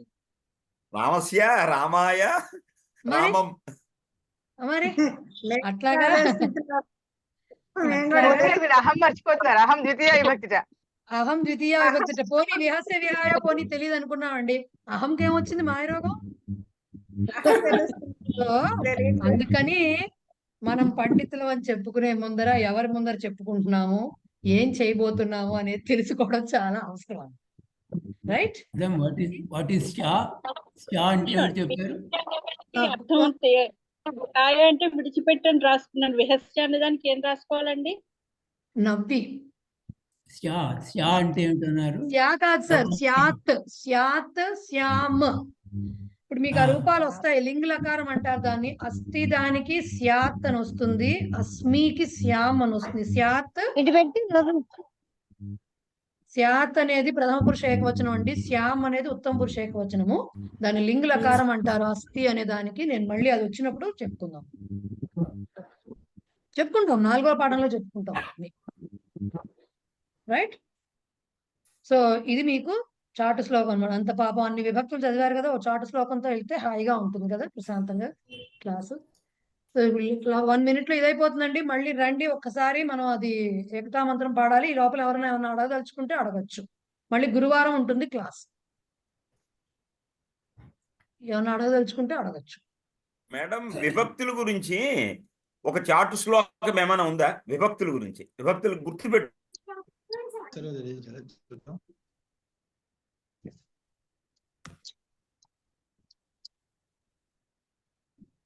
సో మూర్తి గారు అడిగినట్టు నాకైతే ఏం తెలియదండి విభక్తులకి. కాకపోతే మనకి రామరక్షా స్తోత్రంలో లాస్ట్ శ్లోకం ఉంటుంది కదా, అంటే దాంట్లో టెక్నిక్ కనబడుతున్నది. జాగ్రత్తగా గుర్తుపెట్టుకోవడానికి మనం సొంతంగా బండ గుర్తుల్లో ఉంటగా అలాంటి పెట్టుకుంటే అలా ఏమీ గుర్తు. లేదండి. నాకు తెలిసి అయితే లేదు. మరి మీకు ఎవరికైనా ఎన్కౌంటర్ అయితే షేర్ చేసుకో. నాకైతే తెలుసు. రకరకాల అంతాలు ఉంటాయి కదా, ఆకారంతో, కారంతో, ఈకారంతో, అది అందుకని తేడాలు వస్తాయి. మీకు ఒకటే అంతం ఉంటే మీరు అన్నిటికీ ఒకటే రూల్ అప్లై చేసేస్తే బాగానే ఉంటుంది. అలా లేదు కదా, రకరకాల అంతాలు ఉంటాయి కాబట్టి లింగాలు అంతాలు తెలుస్తుంది. ఒకటి గుర్తుపెట్టుకుని అన్నిటికీ అప్లై చేస్తే ఇప్పుడు మనకి విహస్య విహాయ అవుతుంది. అంతే, అట్లా అవుతుంది చివరికి. సో అదండి. ఇంకెవరైనా అడగదలుచుకుంటే అడగచ్చండి. లేదంటే నేను ఏకతా మంత్రం మనకి అంటే అది మన ఫార్మాట్. ఫస్ట్ ధ్యేయ మంత్రంతో క్లాస్ స్టార్ట్ అవుతుంది, తర్వాత ఏకతా మంత్రం అండ్ శాంతి మంత్రంతో క్లాస్ ఎండ్ అవుతుంది. ఇది ఫార్మాట్. ఈ లోపల అడిగేది ఉంటే ఏమన్నా అడగండి, లేదంటే డైరెక్ట్ గా నేను పాడించేస్తాను పాట. అయిపోయిందా? రైట్. ఎవరు పాడతారు? మల్లీశ్వరి గారు కానిచ్చేయండి. ఏకతా మంత్రం. మంత్ర దృశ్య పురాణాః ఇంద్రం యమం మాతరిస్వానమాహుః వేదాంతినో నిర్వచనీయమేకం యం బ్రహ్మ శబ్దేన వినిర్దిశంతి దైవాయమీశం శివ ఇత్యోచన్ యం వైష్ణవా విష్ణురితి స్తువంతి బుద్ధస్తథార్హన్నితి బౌద్ధ జైనాః సత్శ్రీ అకాలేతి చ సిక్ఖ సంతః శాక్తేతి కేచిత్ ప్రకృతిః కుమారః స్వామీతి మాతేతి పితేతి భక్త్యా యం ప్రార్థయంతే జగదీశితారం పాడుకున్నావు. స ఏక ఏవ ప్రభురద్వితీయః. శాంతి మంత్రః.